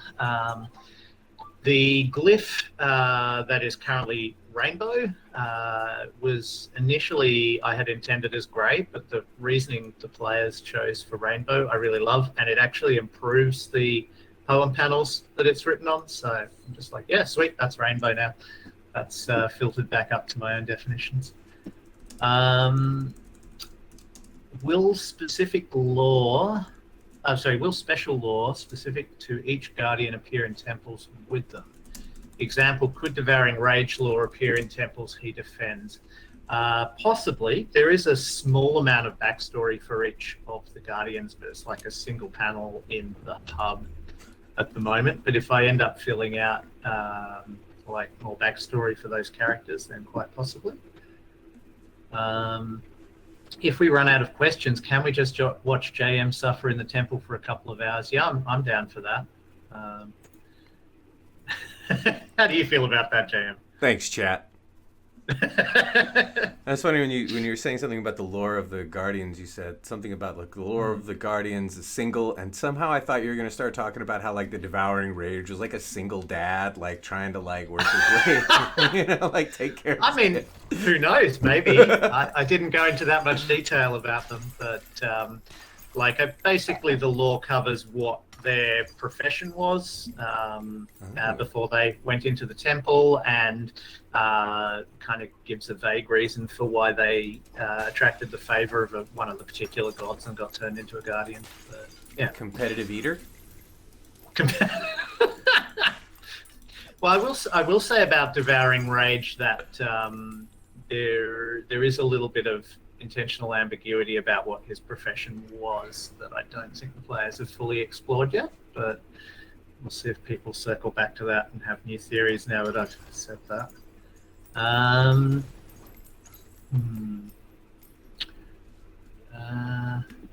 With new updates, will temple generation change at all? I don't know whether Soldier Soul means at a kind of high level, or whether he means like, because even just adding new rooms or enemies changes temple generation, and certainly in a way that the speedrunning community will want to talk about every single update to see how that affects their existing things. Oh, okay. That's not as bad as I thought it was. I thought it was going to go all the way around. Oh yeah, no, that one is intentionally always just tips you so that you're almost falling out. These are terrible. Can I whip them? I can't whip it. You will be able to in the update. That's something that one of the guys is working on right now. Challenge mode for JMs only. For the pros. What else have we got? Keep losing my place. But yeah, I guess, sorry, just circling back to the temple generation change, I'm not aware of any plans to change, because at the moment, obviously, each floor is linear except for the final floor of each area where you've got like a hub area and then spokes that go out to the torches, to the braziers. There will be, obviously, the 2 extra areas that we're planning to add to the game, but yeah, I don't know, maybe we'll do something slightly different in the very final area. We'll see, but I don't think temple generation is going to change dramatically from the way that it's set up at the moment. Now, what's this? I asked this before and didn't get an answer at the time, but I figure with the new update announcement, maybe I'll have more luck this time. We've seen blue enemies and red enemies now, and the glyph above their heads is similar to the glyphs for the Guardians. That's not actually the latest glyph, but yes, it is the one that's meant to be there is similar. Are there different enemies associated with each Guardian, and/or do enemies change capabilities depending on which Guardian is active? Not currently, no. The new enemies we've added are in all of the temples, regardless of which Guardian is on them. It would be quite interesting to have different abilities on them by the Guardians, but I'm also aware that we're planning to add more Guardians and potentially more enemies, and that starts to become exponential if we set a precedent on that. So probably wouldn't be doing that, but still a cool idea. We talked a lot about Greek mythology, and I was curious if the Eye of Agony looks at Medusa, does he turn to stone? Well, for starters, the Eye of Agony is a they, not a he, which isn't apparent in the story because there's the language only specifies gender in a handful of situations. But I don't think that the Eye of Agony would be able to look at the Medusa. The Eye of Agony was a seer, potentially blind. Again, there's backstory there I haven't explored. But definitely as a giant eyeball, that hole in the front of the Eye of Agony is, it shoots a heat ray at you. It necessarily see. So I'm going to go. I'm going to go out and say Eye of Agony uses like bat radar or something to know where you are, and then points its giant beam of death at you. Yeah, That sound about right? That's slightly more upsetting, knowing that there's a giant blind eye following me around. Oh, speak of the devil. Yay, there we go. Let's see. I mean, take a close look, maybe. I will not. You can look it in the eye. Not deliberately! Man, that was smooth, and then I did bad. No, don't. Which actually means if the Eye of Agony did face the Medusa, I think the Eye of Agony would probably win. So there we go. Is the Eye of Agony named as such because it induces agony or because it's in agony? I need to know if the poor thing is suffering. I'm gonna say why not both? It definitely induces agony, but yeah, I think that's the old thing, right, from the myths. If you're a seer and you can see what's going to happen, you're almost in constant agony. You know the tragedies that are coming, but you can't do anything to prevent them. So yes, is the answer. Also, somebody just subscribed to. Oh my God, I thought I whipped him. Moyo Kitsune just subscribed to our channel with Prime. So good. Okay. I thought they'd spent money on it, and I wanted to let them know that that was a poor investment of their money. Okay. I'm ignorant of how that works. What happens if people spend money on the channel? Huh? Oh, they give it like $5 and they become a subscriber, and then they get like special emotes and stuff like that, and like it's just that's how Twitch works, you know, and like people, you got to support people, but we're corporate. We're a corporate entity. That being said, we've had people that have been subscribed for years, and that's so much money that they have thrown away. I don't even know where it goes. I literally have no idea. Like, it just goes in a pile somewhere, I think. Okay. Maybe that's what's in the sandbags. That's another question coming up. Yeah. Devolver's money. Yep. What else have we got here? You, the other devs, and Jay are all dropped into a battle royale fight to the death scenario. Who do you think would win and why? Whew. I would come second.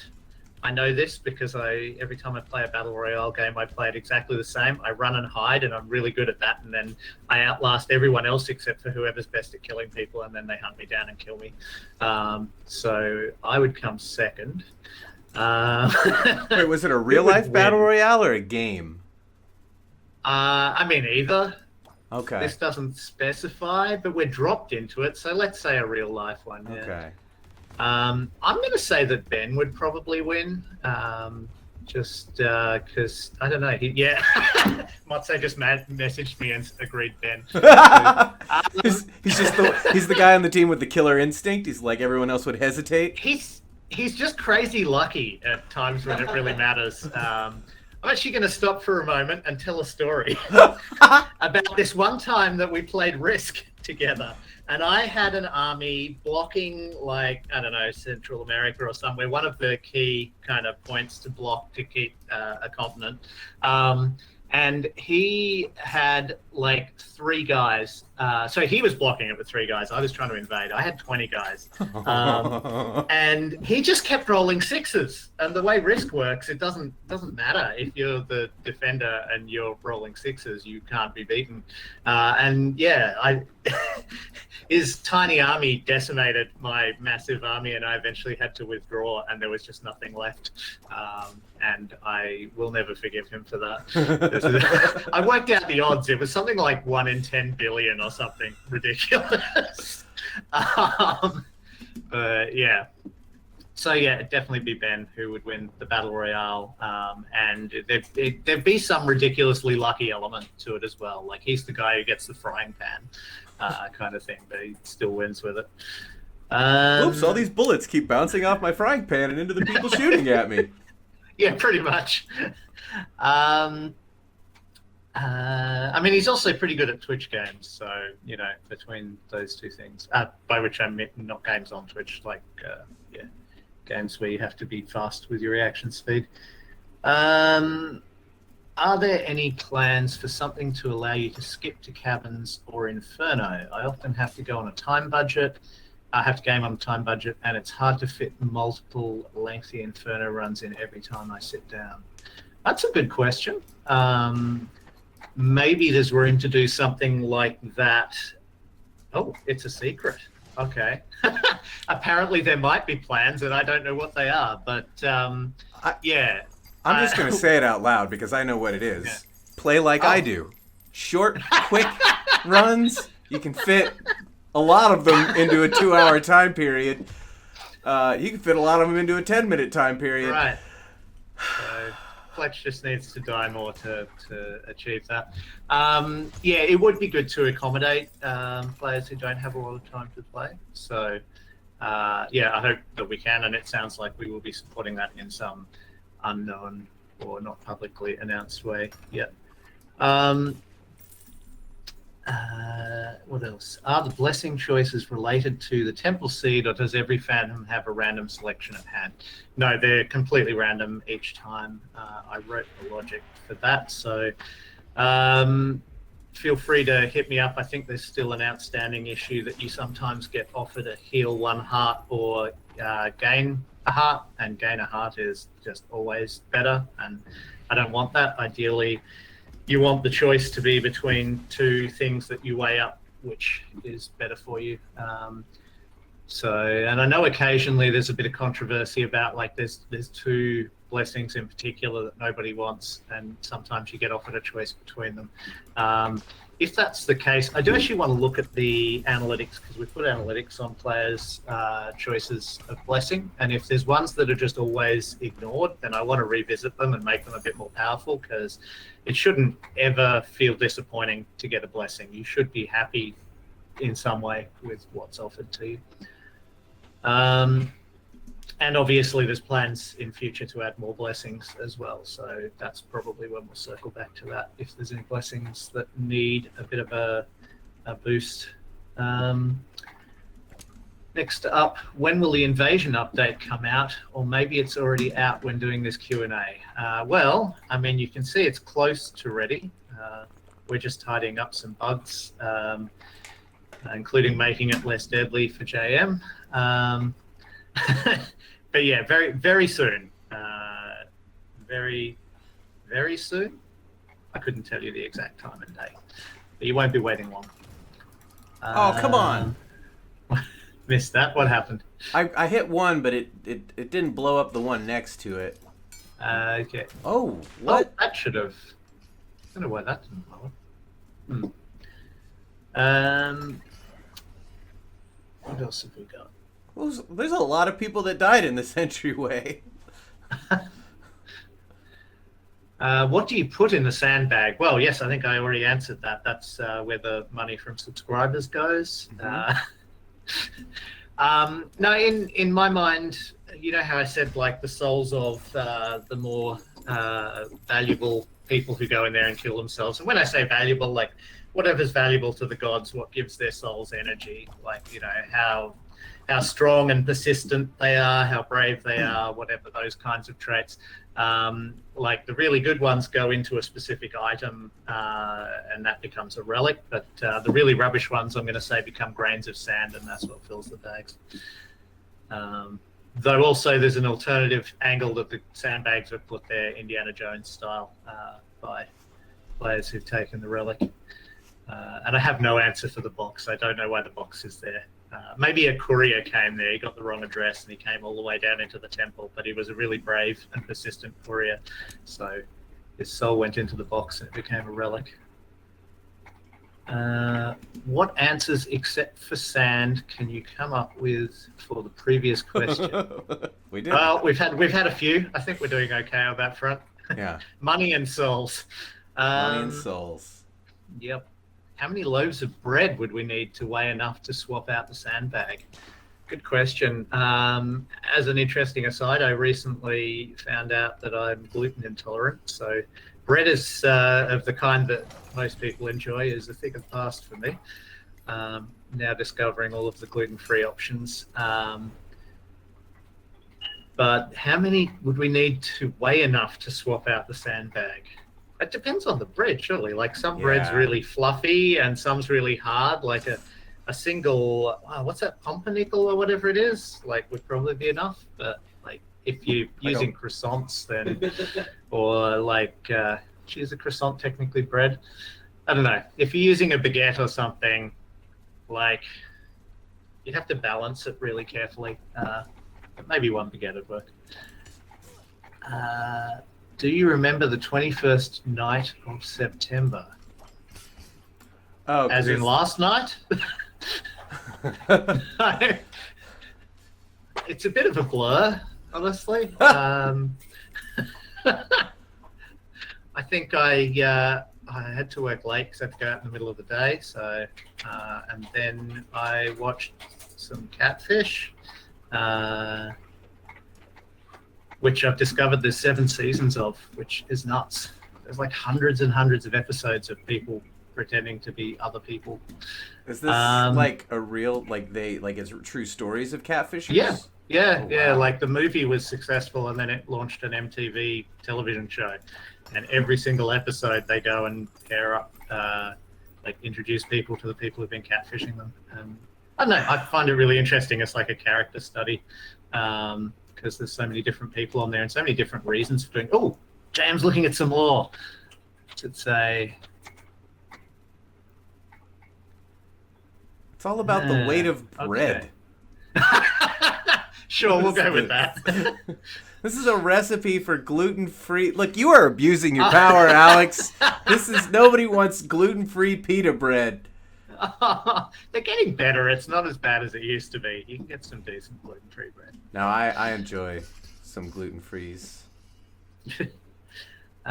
Is the sand bread flavored or the bread sand flavored? I'm going to say that everything in the Phantom Abyss, if you're eating anything down there, probably tastes like sand. So, yes, the sand is bread flavored, but bread tastes like sand. Because it is a kind of purgatory, right? You don't get the joys of the life above when you're in the Phantom Abyss. Only traps and death. Oh, speaking of which, yep. 5 now. 5.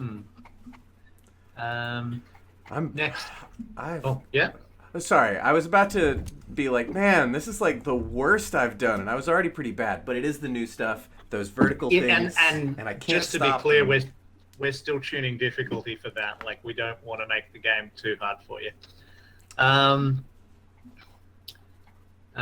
Do you discuss beforehand what you'd like to keep secret and what you can leak? What big of a feature does it have to be kept a secret, generally speaking? Totally not trying to get Dear Team WIBY to leak something. I think the stuff they really want to keep secret, they probably don't tell me, right? So I'm a contractor, full time, but yeah, there's it'd be Ben and Josh and Motse, the 3 who keep the deepest, darkest secrets.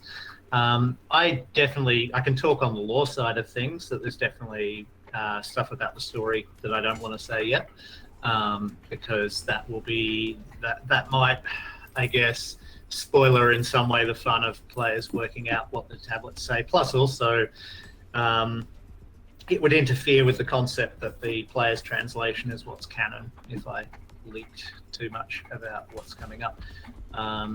I did a talk recently for GCAP. I recorded that, and I had 3 slides in that. One of them was what we're planning in the future for the story, and I ended up cutting it out. So no secrets. Sorry. Now, 2 glyph-related questions I had from last week. Thoughts on my Lexi's fan tablets or phablets? I 100% support the use of the term phablet. I think that's a great name for it, and I like the concept of people physically making them on clay tablets as well. Like, that would be awesome if people are so inclined. So yeah, in terms of those tablets themselves, obviously there's so MyLexi invented some symbols for them, using the radicals that are in the symbols that are already there to construct new ones. Again, I'm keen and happy for people to do that. I just can't guarantee I won't make a slightly different symbol if I need that same term myself. But I like the idea that people would expand the language, and certainly if the fans can get together and work out some way to agree on those, that would be even better, so it doesn't splinter and become like a whole lot of languages that are different. And I'm using this to mean overturned, as in the overturned update in a video I'm making. Should the rotate glyph come before the on top of glyph, or is my grammar okay? It would be cool to hear this from a dev. That's why I ask here and not ancient language. Well, I'm actually pretty active on ancient language, so if you ask that there, I will. If you tag me, I will answer that there too. But I'll be right back, Alex. Oh, okay. You keep Cool. going. Oh God, I'm on my own. You're on your own. Stress. Oh, well, here's actually where JM's paused and looking at the hub. In the new update that's coming out, I have hidden some tablets around the hub. It's not the entirety of the new content that I've written. We're going to spread that over this update and the next one. Yeah, if JM chooses to go looking, he might even find one. We'll see. They're pretty well hidden. And I think the players who like to parkour around here and get to places they're not supposed to will have fun, hopefully, looking for those. Sorry, back to your question about overturned. So in a situation like that, you've got the first symbol is the noun and the second symbol modifies the noun. So you've got on, like on top of, and then rotating. So I guess turning on top of, it's as good a combo as you're probably going to get from any of the symbols that are in there at the moment for overturned. You might be able to make it more metaphorical, I guess, if you can find a I don't know, but no, your grammar there is fine, which is the question. And I think anyone who knows the language will probably understand what you're trying to say there. The period of time between overturn and invasion coming out is only a month. How can we expect the pace of updates to compare to this in the future?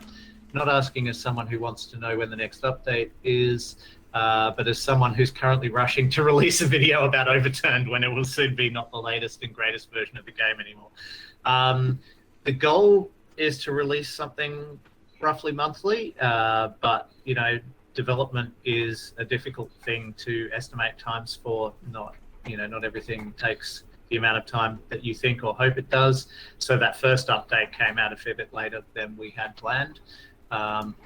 They won't be coming out more than every month. Like if there's updates within that time, it'll just be quick patches. But the goal is every month. So I hope that is not too hard for you to keep pace with for releasing videos. Next up, my Lexi asked this last week. Jed said it would be better to ask me, so I wanted to post it again. How did the broken poet, writer of all those lore tablets, get into the abyss in the first place? What's their deal? Were they perhaps that first unnamed traveler who entered the temple when it was first built? They clearly had no intention of claiming the final relic, so why did they go in? Okay, yeah, that's a good question. They're not the unnamed traveler who went in, definitely.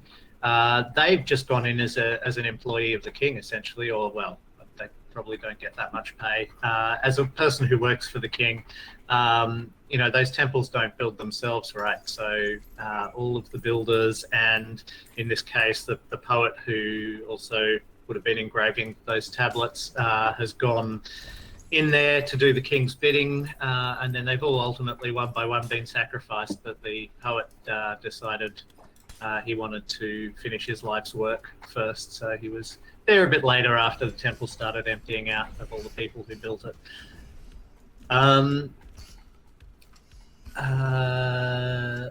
Also, I've been doing a lot of studying into Aztec, Mayan, and Incan lore to see what you've pulled from to inspire Phantom Abyss.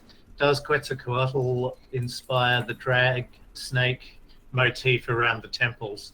That's probably a question for the artists, but definitely we have drawn inspiration from Central American cultures in making this game. But our game isn't specifically one of those cultures. It's a fantasy culture that exists in the same area and kind of time. So yeah, I couldn't answer that specifically. What inspired those? You might have to wait for Motse to come back around, or Murdoch might know when he does this. Which influenced you more, the temples of the Aztecs and Mayans, or El Dorado, or maybe the Hanging Gardens in Babylon? Again, if you're talking the shapes of the rooms and stuff, like Jed's put a lot of the rooms together. The artists made the individual things, decorations and stuff that go in there. But I think El Dorado is definitely a big influence. I know Motse has talked about that. But yeah, I'd say all of the above, right? They're all really strong examples of historical and mythological things to draw from. Speaking of the broken poet, how did they survive so long? I know there's water in the temple that he, she, they could have drank, but what did they eat? I occasionally hear squeaking noises in the temple, but I don't see any mice or rats, which is leading me to believe that he ate them all, and I'm hearing the squeaking of phantom rodents. I love that theory. Yep.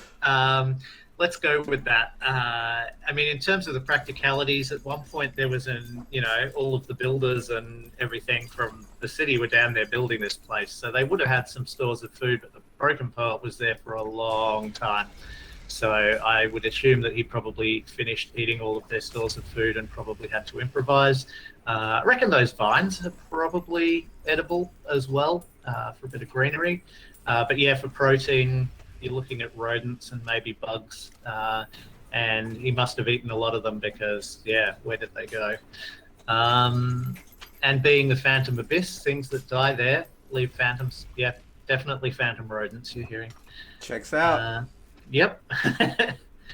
And also, what's the broken poet's pronoun? So the broken poet is a he. And I don't know, maybe that's spoilers. I don't know. Because it was me? Was it me? What? Were you the broken poet? Was I the broken poet? No, he was a lot better at not falling into the traps. Wow. Like, those engravings go all the way down to the Inferno. Brutal. Sorry. Absolutely savage. What else? Are the tier 1 relics that show the dragon snake different from the tier 2 snake and tier 3 dragon? I have pictures. Yep, I know what they look like. I'm trying to see if the snake is a guardian or maybe a motif that represents the phantoms, because in Mesoamerican mythology, snakes represent death and rebirth when it sheds its skin. Oh, that's cool. Are we shedding our skin every time we die and get rebirthed into a new temple? I love this. These guys are analyzing this way deeper than we have. But no, the snake and the dragon, we have some plans for what they are and why they appear so frequently in the temple. But they're not coming up in the immediate story stuff. That'll be quite late on in the story stuff, so that'll cover that. But there is a reason for the recurring motifs. Like, they are important in the culture of the civilization that built this place. Also, when I was doing my runs looking at all the snake dragon motifs, I came across this picture. It looks like a dragon, but the symbol above looks like the top of the cursed whip. Do the guardians have influence over the whips being created? Something to the effect of deities creating weapons that are powerful enough to hurt them. What's this picture? Oh, it's very dark. I can't quite make that out. That panel was created by an artist, so I don't know that necessarily has... draws too heavily from the lore, but yeah, it does look like the dragon motif. We do have plans for the whips and where they came from a lore point of view as well, and that'll probably be touched on, not in this update, but in the next update, hopefully.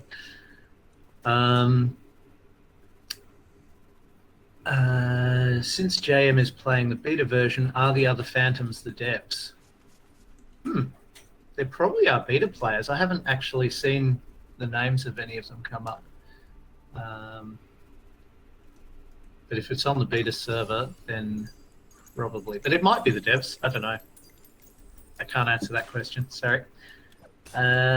Speaking of sandbags and Indiana Jones, could there be any kind of challenge mode in the future where you have to continue running after taking a relic? Like taking it triggers another set of traps leading to an exit or portal back to the lobby or something. That might also come under secret. I'm not sure. But yes, there absolutely could. Indiana Jones was also a significant inspiration for this game. You should probably tell.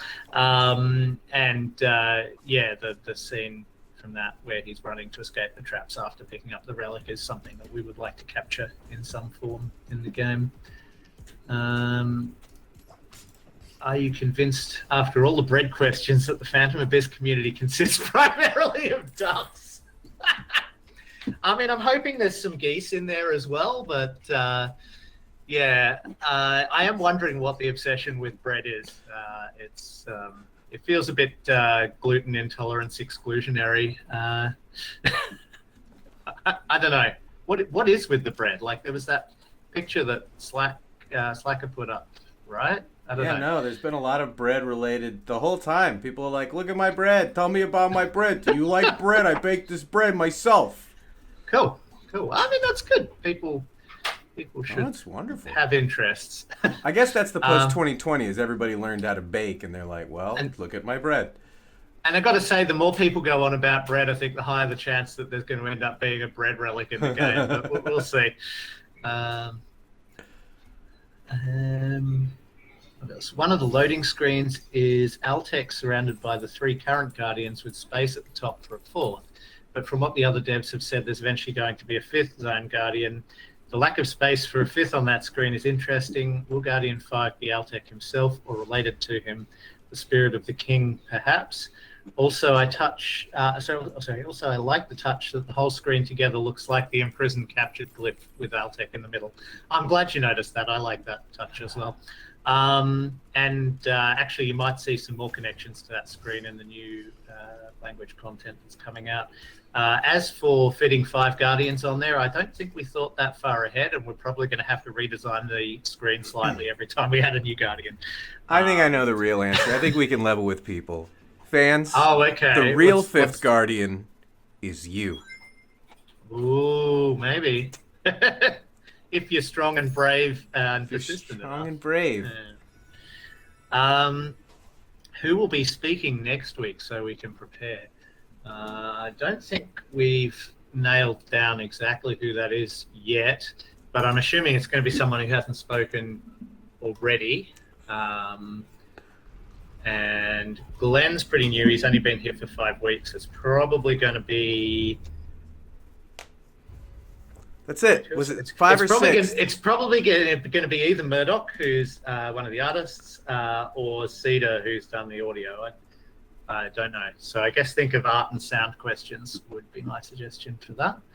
That's the last question. Now, I see people frantically typing some more, but I did also go and screenshot the law-related questions from the last 4 Q&As.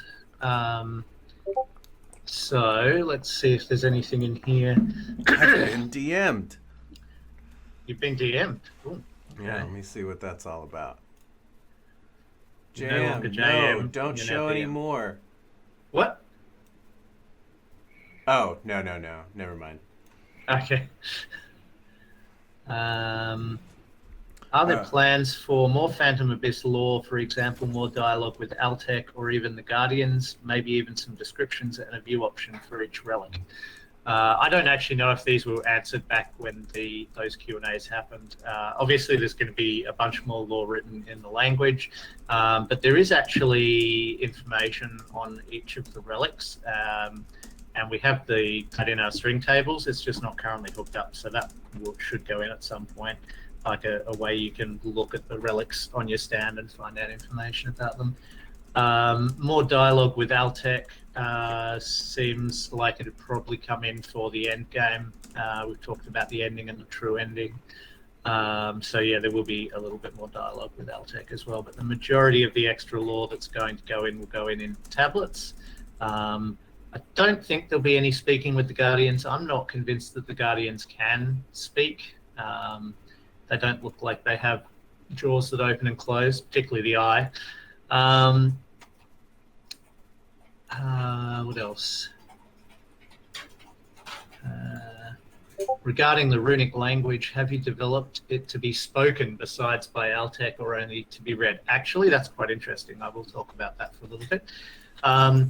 So I, in my spare time, went and tried to create a method for pronouncing the different sub-elements of each symbol and a way to put them together consistently so that you could learn how to speak the language.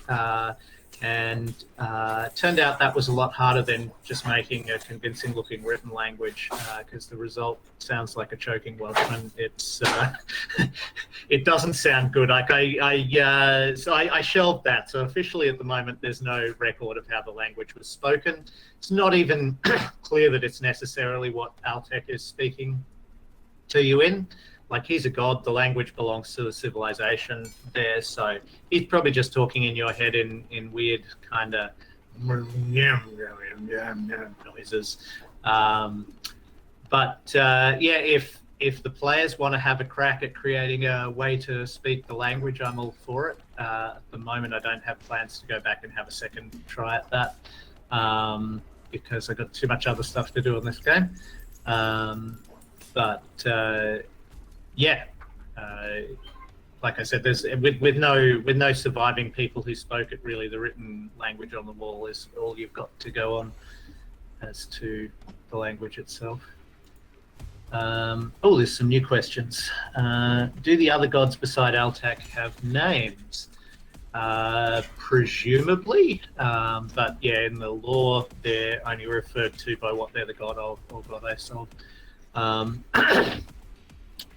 But yeah, we had a lot of trouble coming up with the name for Altac.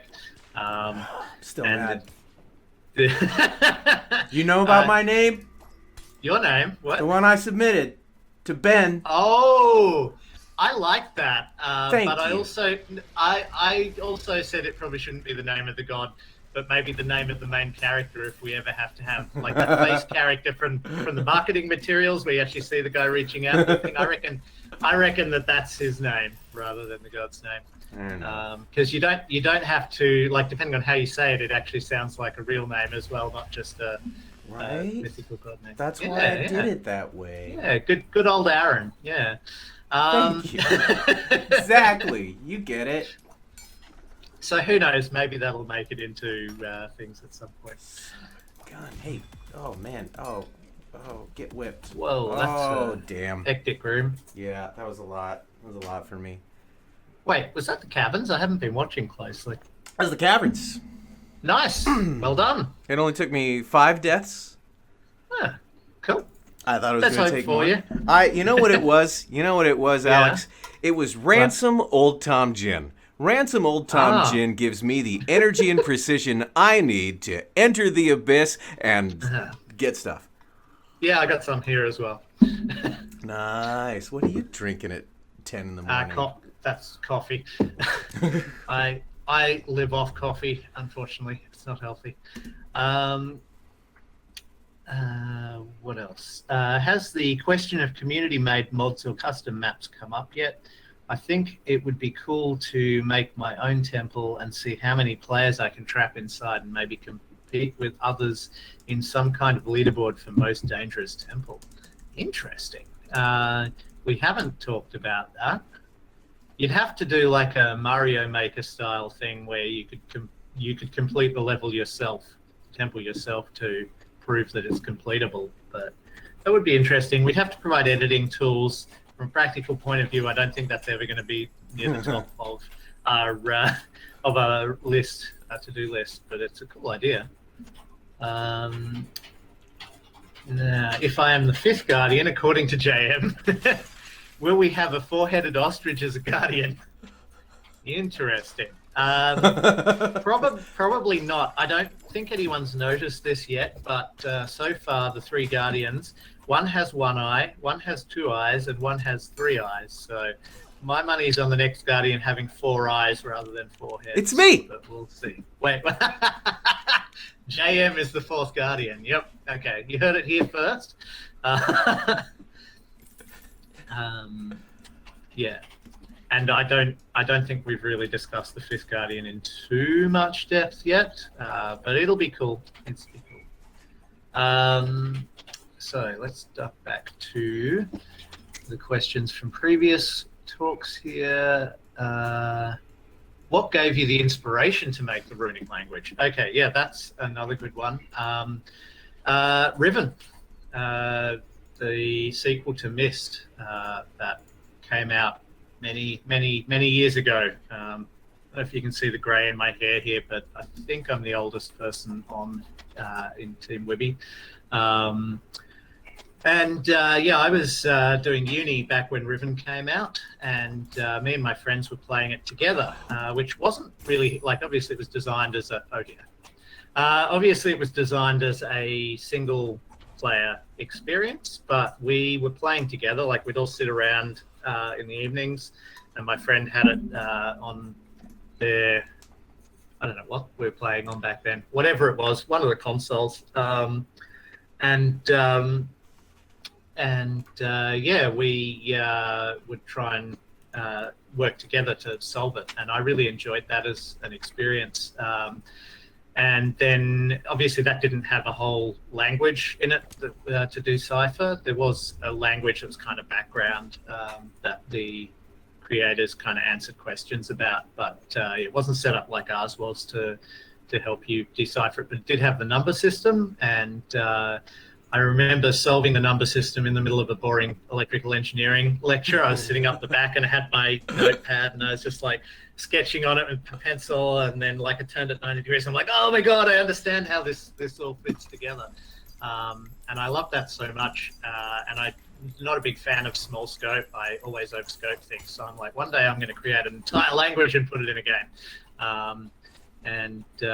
Yeah, it was something that I had kind of thought about and thought how that might work. And I've talked to Josh about it in the past, and Josh was working on Phantom Abyss, and he's like, you should pitch this to the team because I think it'd be a good fit. And the rest is history. Oh, look, it's your favorite kind of rotating room, JM. Oh. Good to I have a lot more courage about it now that I know that it doesn't. That one's actually one of the safest. There's no traps in. Yeah, these with the irregular chonking, dislike. Sorry, I shouldn't laugh. Dislike as in it's not fun, or dislike because the challenge is harder? Dislike because I'm role playing in my character, okay. And as cool. as an archaeologist, you know, that herky-jerky motion. If they just flat out not fun, then they should be removed. Oh no. Cool. That one room that you were talking about earlier, though, that needs to. Yeah. No, I think Jed's aware of that. I'm not sure what's happening with fixing that, whether that's been improved for the next update or not. But it's definitely a problem that is on a list. So, about the making glyphs into spoken words thing, if ducks crossed out, and then people in the community came together to assist you or make one themselves, how would you feel about it or interact with the whole thing? I would love that. The important thing for me, I think, with anything fan created is just that the community kind of agrees, like the way that everyone came together to translate the lore, and like there was really a lot less arguments than I expected. Like people were very mature and they discussed differing opinions, and then in the end, if there wasn't a consensus, the page that they created just lists like the alternate theories and puts it down as disputed for the meaning, which I think is a great way to do that. But yeah, if people can come together and agree on what they're doing with that, I would be happy to call that canon as well. If people come up with a way to speak the language. And I would interact with it. Like, Yes, absolutely. I would talk to people as they're doing it, answer any questions, and probably just say how excited I am to see people doing that, because it is pretty awesome to see people taking the thing you've created and getting that invested and excited in it themselves and being inspired to add to it. More questions. Is there a reason the masked defiler gets to be in the middle of the hub and the eye and rage get put on the sides? That is a fair question. I think that's just the way that Motse built it. I actually, and we may move things around in the hub, we'll see. I want to have each character fit. Oh, yes, but don't say. Love that I getting these messages from Motse. Okay. Yeah, I have some plans about why certain Guardians might be in different places. I don't know if they're the same ones Motse has that I'm not supposed to say. But we'll see. We'll see. Also, is there a way for you to see the back of the Devouring Rage, maybe with a dev camera or something? I'm pretty sure you can just jump across there with the lightning whip. I think that is how people got to where they got to from those crazy screenshots. So, yeah, if you jump back there, you should be able to see the back of the Devouring Rage's head. I don't think there's anything particularly interesting there at the moment, but, who knows? Have a look. Maybe there's a tablet somewhere. Jump back to the previous questions. What languages does Alex speak was answered last week. Only English, if we're talking real-world languages. I did French at high school and have forgotten most of it, and I learned a bit of Spanish. I went on a trip to South America shortly before the world went to hell and travel stopped being a thing. And I made efforts to learn kind of high school level Spanish for that trip. But I don't, for some reason, the French is stuck better. I think probably the way human brains form, I learned that when my brain was more plastic. And now it's become this weird kind of French-Spanish mix, Spanch, or whatever that would be called. So now I'm not very good on either because I get them confused. But I do find languages interesting, and I find the ways that different languages express things differently quite interesting. And that has definitely advised my design decisions in creating the ancient language. That and things I hate about English. I really don't like that the descriptions for things go like before in English. Like you can say a whole lot of adjectives about something before you actually say what the thing is. And you've got to keep that all in your head if you're listening to it or reading it. Why not just start with the noun and then put the descriptors after it? It's, a dog, big and brown. Yeah, exactly. And quite a lot of languages do that in a sensible way, but not English.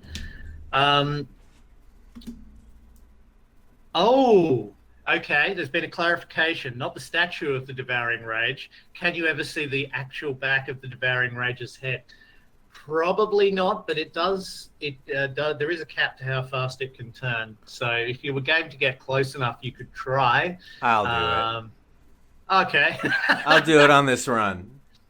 There's one thing I can do. It's skate dangerously close to the Devouring Rage. Perhaps if you could get him coming down from above and then skid underneath him and slide and then turn around really quickly, you might get to see the back of his head. But it will look exactly like the back of the statue's head, just glowy red. So, again, I really don't think there's anything interesting there, but you're welcome to try. Does the Devouring Rage poop? No, he consumes all. He's like a black hole. Anything that gets devoured by him is just gone, compressed into a singularity. I don't think any of the Guardians poop anymore as part of their transformation from humans into Guardians. And if anyone does have to poop in the Phantom Abyss, I hope they do it into the bottomless pits, because otherwise it's going to get gross down there. With that method, can you make the Devouring Rage do a backflip? No, maybe. I don't know, actually. He uses rotators. I would love to see if someone can make him do a backflip, but I suspect he will favor rotating around the vertical axis rather than, one of the horizontal ones.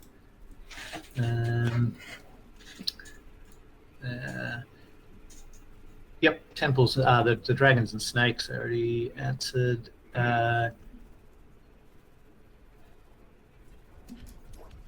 Okay. When we, the players, die in the sense of lore, what happens? Do we die or spawn again in the same temple? That's a good question.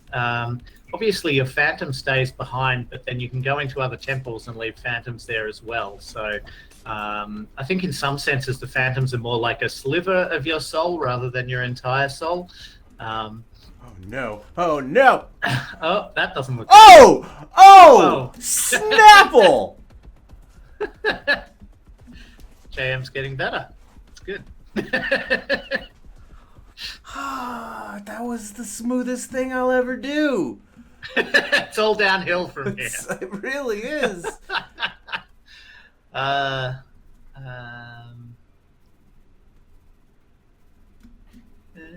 think I'm probably through all of the questions unless anyone has any more. Just walked into that. There's a few old ones here, but they've been re-asked.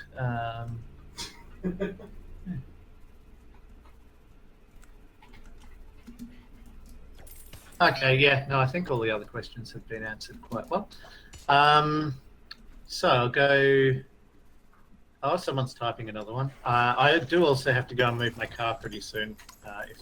When the hour is up. That is your hour, actually. We're at the at the Okay. time. You've done. I don't You've want done to your leave. I'm community enjoying service. this. That's it for another however many weeks until I get cycled back again. Will there be a new glyph for the word Snapple? No. There will be no product placements in the ancient language. I like it a lot. That's way better than English. Yes. Cool. So I think I'll probably wrap that up. Once I've moved my car, I'll come back and check out Q&A chat. And if it's not locked, I will answer anything there that I might have missed. But yeah, I hope that was an interesting insight into the lore and what's going on there. That was terrific, Alex. Thanks for answering the questions. It's been a delight. Thank you. Yeah. It was great to see you get to Caverns as well. So prove all the naysayers wrong. Thank you. Mostly Josh. That guy. He's waving at me. Thanks for coming on. And then we'll have we don't know who we have next week, but we'll have somebody next week. My money's on either Murdoch or Cedar. So either All art or right. sound. We'll see. Nice. All right. Cool. Bye, Alex. Okay. Thanks, everyone. See you. Thanks, JM. Catch you later. I'm gonna do this.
Greetings, glorious humans, gentle ladies, ladmen, ladies and gentlemen, adventurers and adventurees. Welcome to Ask the Abyss. I'm your host, JM from Devolver, and this is Alex from WIBY.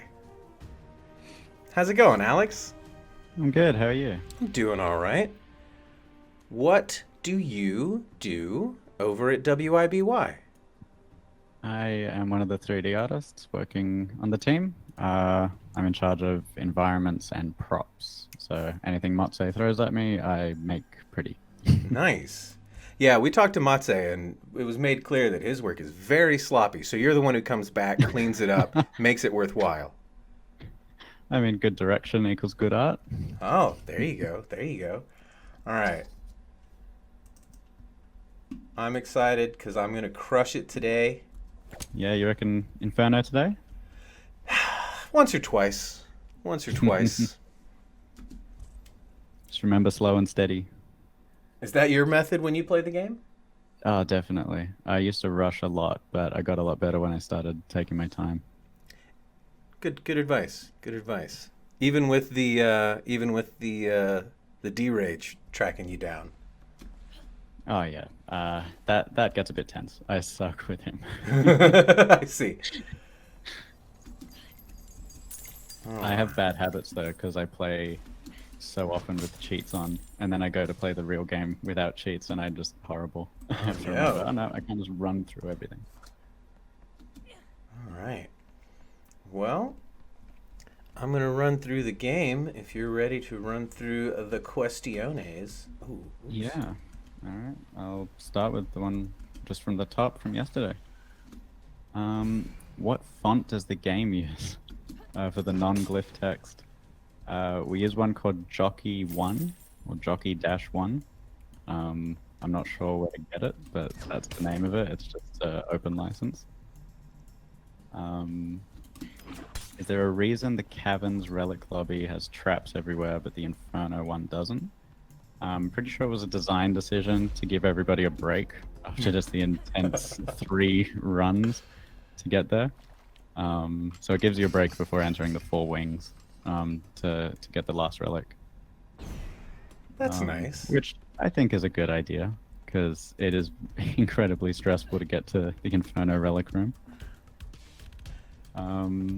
Which Guardian would Jack Black be the best fit for a live-action movie based on the game? I reckon Devouring Rage. Yeah, It seems his personality, just him singing Tenacious D while chasing you through a temple. Oh, I'm looking forward to the mod that does that. It would be insane. Just Jack Black screaming while... Wow! Looking constantly. That'd be great. Which whip's design do you like the most? And is there one I think is underrated? It's a toss-up. I really like the Void Whip and the Lightning Whip. I think the Void Whip is the one I lean more towards for like favorite design. As far as the underrated one, I think Feather Whip. A lot of my friends don't use it because it does double damage, but you get double coins, so you just max out on the blessings and it makes up for the double damage. I think that one's a bit like underrated just because everyone gets scared of how much damage you get That's done to pretty you. scary. But I'm going to try it this next run then. All right, yeah. You just have to get the right blessings though. If you get the wrong ones, then it does hurt. Now wait, is this another like bad habit cheat thing where you're like, oh no, I don't like these, I'm going to re-roll the blessings? No, but Oh, I'm good. pretty sure. I swear the extra health blessing doesn't come up as often as it used to, but when it did, that whip was super powerful. How many temples exist at once? More than I know what to do with. I know there's a definite answer, but that'd be for Josh or Ben. I just know that there are a lot of temples at once. Hi, chat. Would we consider having more than one game mode? I think they're talking about it, but no definite answers for that question. But we're definitely considering more stuff to do in the game.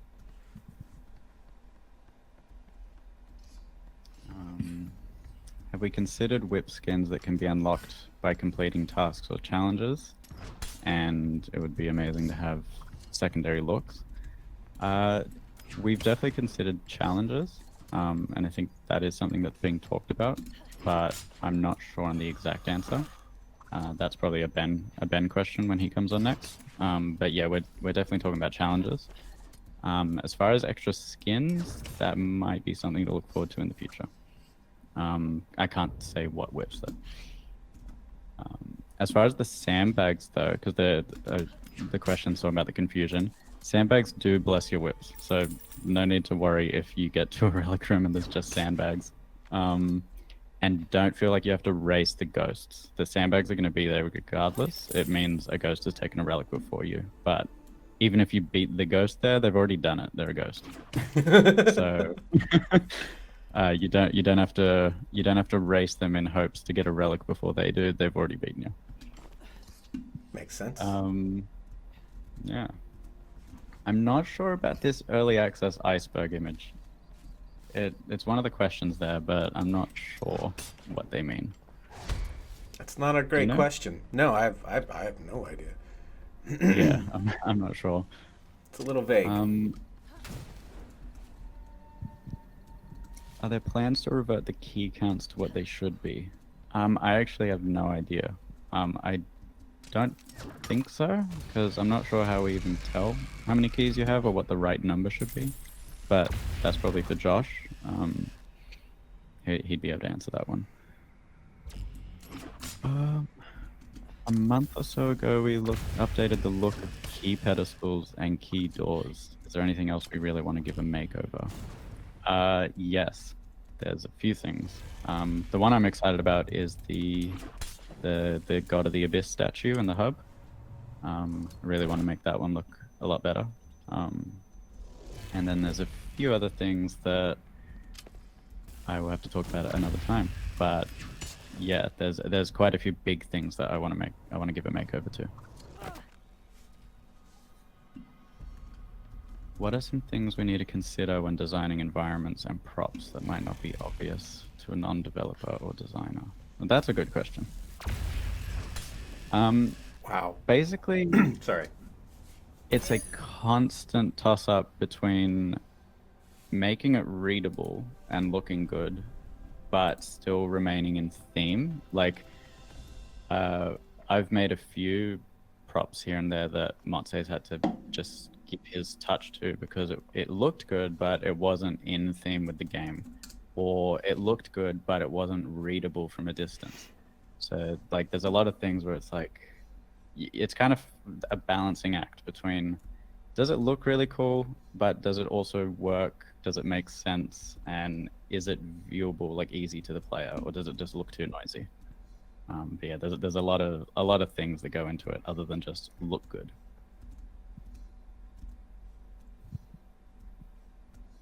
Wait, where's the feather whip? Do I not have it? Is that not something I have? Oh, you don't? No, you don't have it. It's the next tier up. Oh, I got the abstract whip. Blessing's the 30% cheaper, but lose 1 heart. Are you gonna be right with less than 1 heart? I'll be as well as I did with 3 hearts. That was rough. That room gets me. Because yeah. Oh, Devouring Rage. 20 explorers have died. Yeah, that's not promising. Yeah, good luck. Not promising for me and my 2 hearts.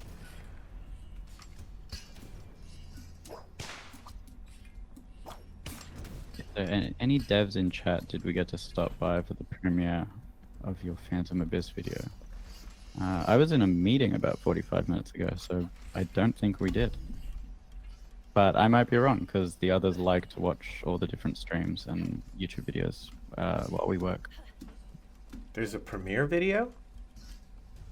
I think it might be a fan one, because it says my premiere video. Oh, nice.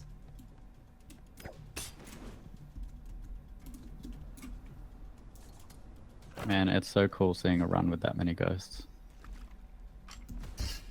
Well, it's about to be 1 ghost more. 21.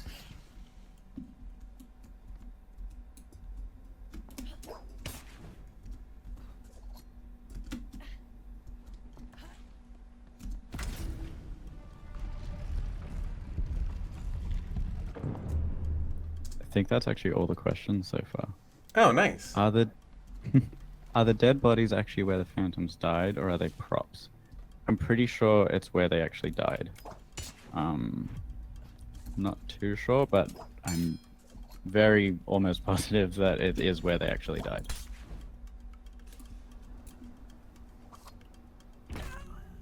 It's good to see you're actually whipping the blades. I know a few of my friends who never whip the blades, they just run into them. Really? Oh, can I whip the vertical ones now too? I'm not sure. I was doing the beta. I It think didn't work. I think that's being updated. Okay. I don't know if it's live yet.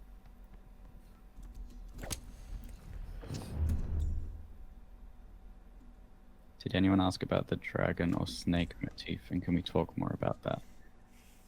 That is more of a question for Motze and Alec. They definitely, they're stronger on the lore side of things. I know we're definitely creating a theme around them, but I can say I really enjoyed making them.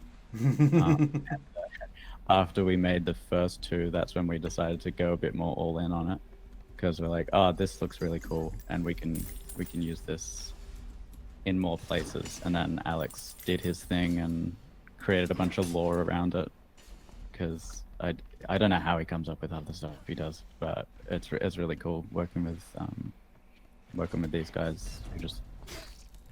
I like games that put more effort into the lore. Like the amount of stuff he's come up with symbols and just story is insane. Oh, dude, you're so close. I'm even worse than I was last week. And last week I thought that I couldn't get worse than I'd been.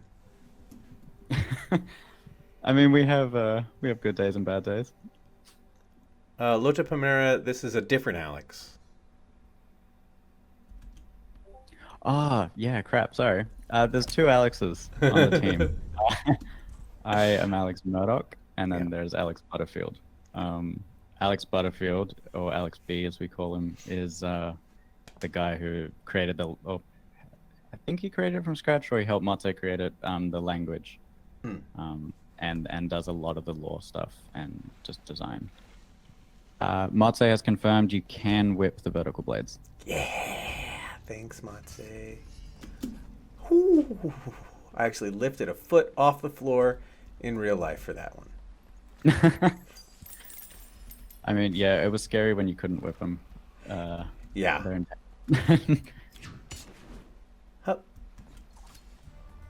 Is the soundtrack ever going to be released?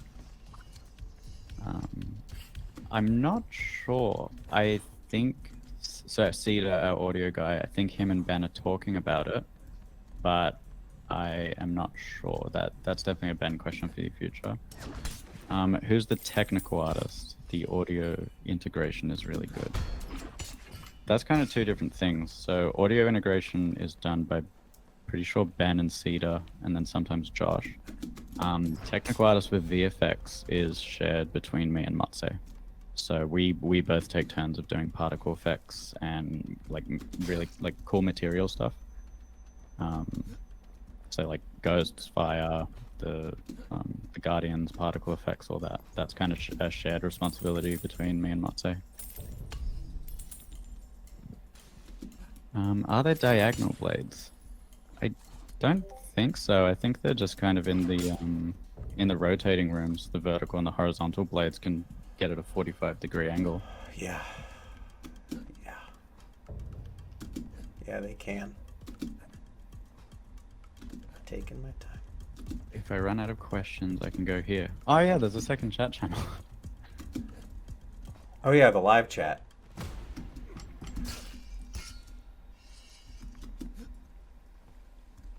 Did Alex miss some questions, or I might have missed stuff. I didn't know there was another chat.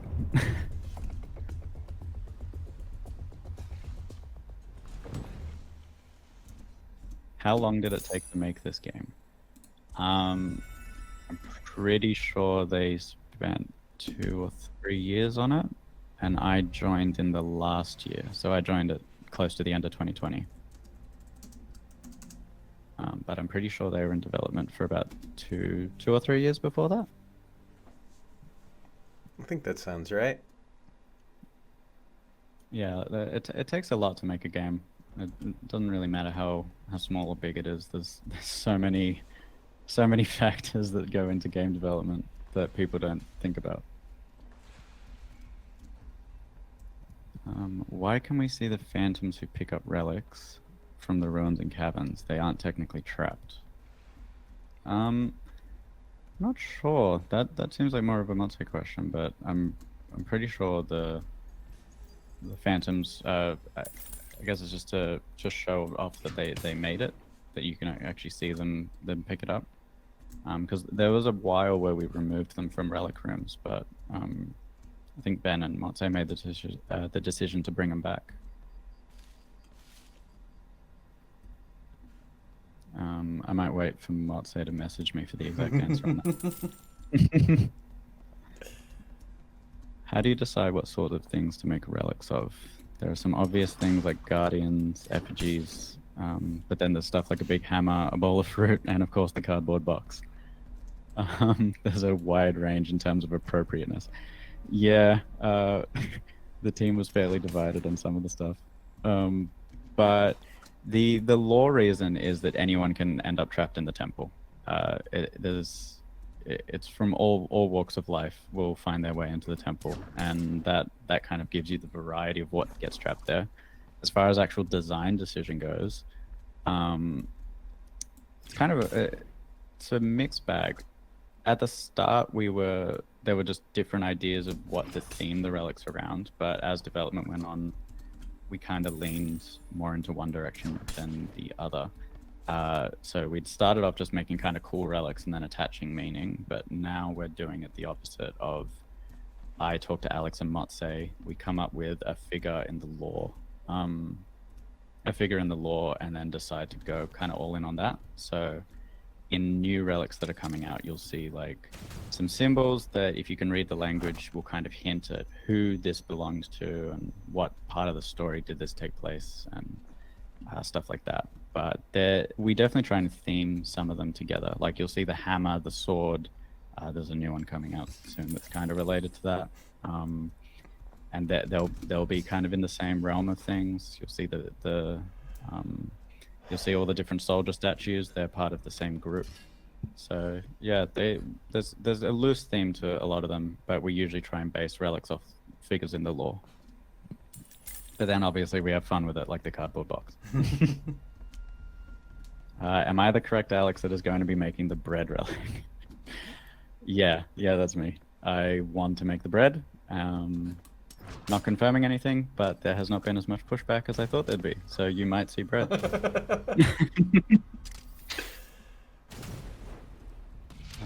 All right, message from Motse. The only way to clear a temple and free the phantoms is to get the Inferno relic. Okay, so that's why you can see them in ruins and caverns, is because until they get to the last floor, they are still trapped. You have to free them by completing Inferno. How familiar and fluent am I with the ancient language? I can't read the panels, but I can recognize symbols if I've used them in an art asset. So a lot of the trap symbols and some of the symbols on the relics, I can understand just because I've had to stare at them for so long and ask Alex a bunch of questions. But I unfortunately cannot read the panels just yet. But I'm starting to pick it up just through work.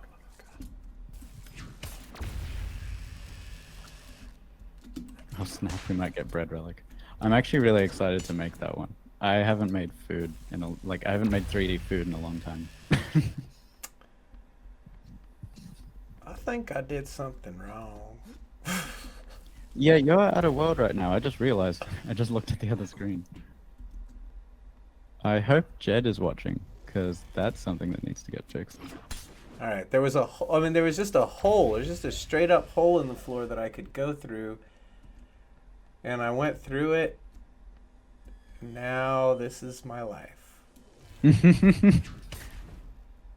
I mean, you could try and find how you got out to get back in, or Yeah. just get shot. I think it was up here. These are recorded, right? The streams? Oh, yeah. Sweet. I'll get Jed to look at it afterwards.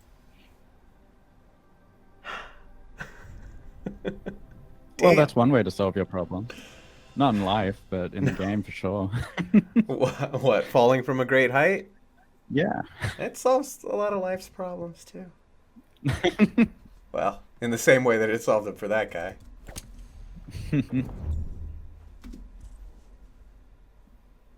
What am I missing? Bread relic sounds amazing.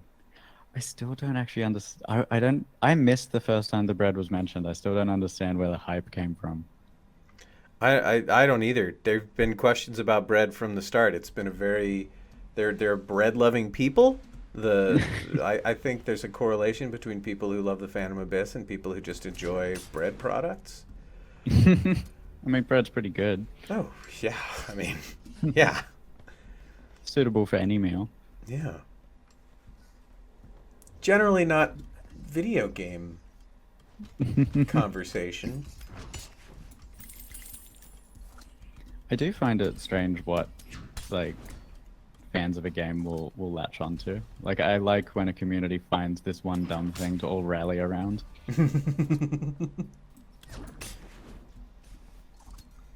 Alright, hop on the lamp.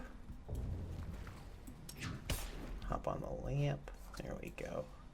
When JM obtained the powers of the lightning and vine whip last week, was he given powers by the devs, or did you encounter a glitch? Oh, it was a glitch. A glitch? Yeah, it was a glitch in the beta. I could do this. I could. Oh, were you jank playing on the it. beta? I was playing on the beta last week, so there were Okay. things like the verticals weren't stoppable. Yeah, okay, that explains it. Yeah, beta is a kind of a wild card to play with. Yeah, Man, I love the rotating rooms. I'm so glad they got added in. they're very cool. Because they were part of the trailer, but they weren't accessible yet. But so it's really good to see them get in. They're probably one of my favorite rooms. It feels cool, like especially if you've got a guardian chasing you and it's one of the ones that doesn't rotate slowly. It kind of like judders. Oh yeah, the jittery one. Yeah, those are really good. Makes you feel like you're playing Inception. Yeah. Will we ever get to see the head-to-head devs playing Phantom Abyss, or maybe going up against JM? I'd like to see that. I'd like to see you versus Jed or Ben. I feel like that would be zero contest. I would Well, then crush you them can into the play. dirt. You can play me and Motse then. We're not the best at it.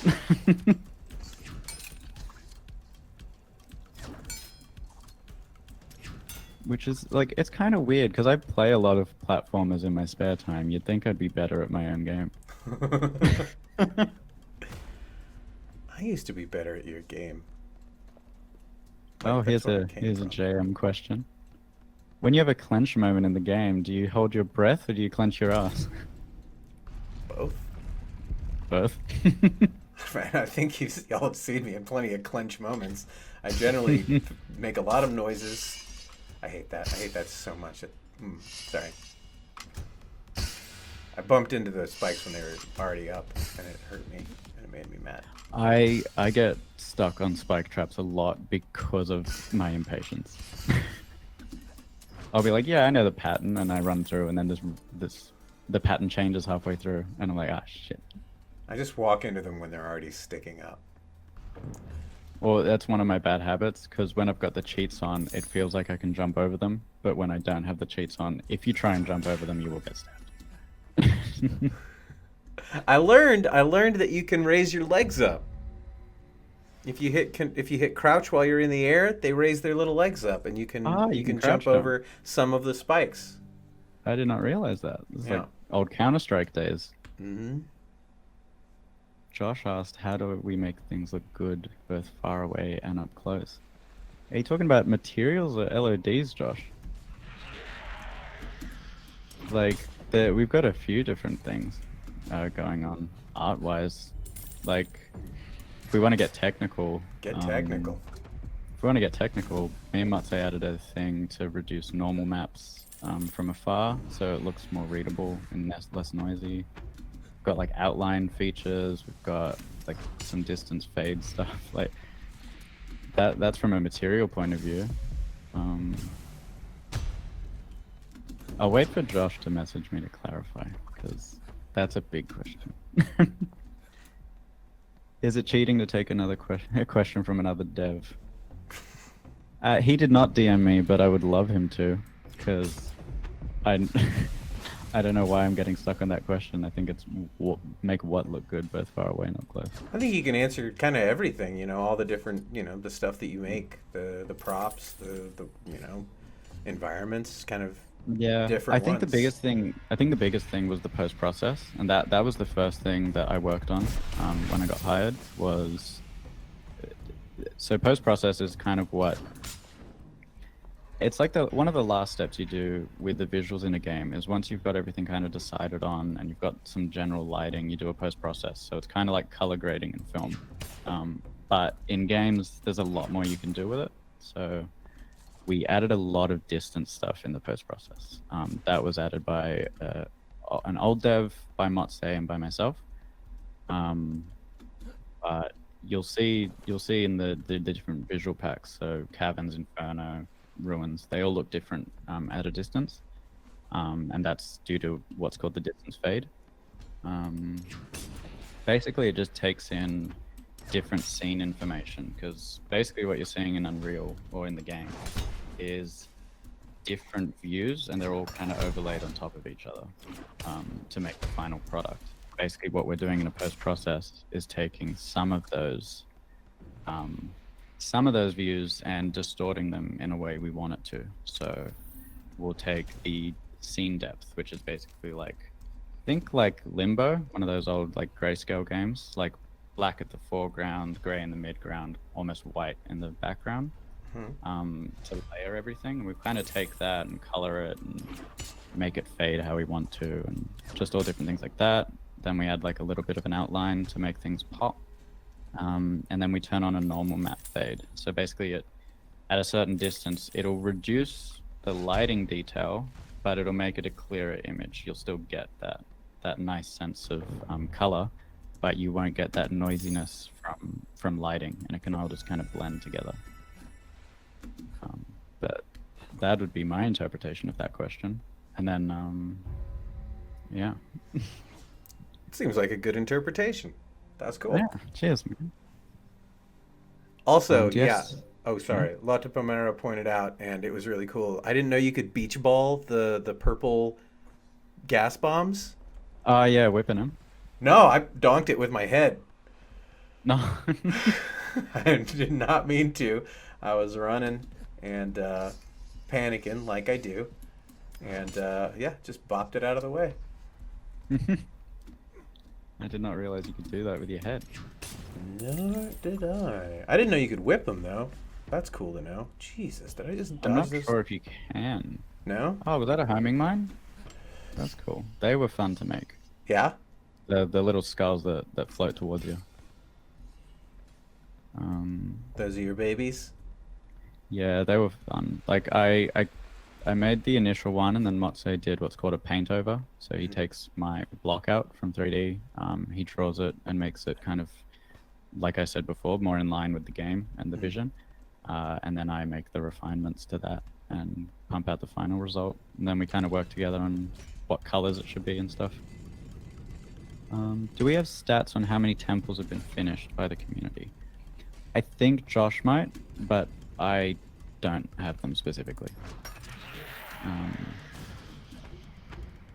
What's the best Phantom Abyss conspiracy? I need it for the iceberg image. If you want, I will explain what it is. Yeah, sorry, I don't know what the iceberg image is, so I'm not sure.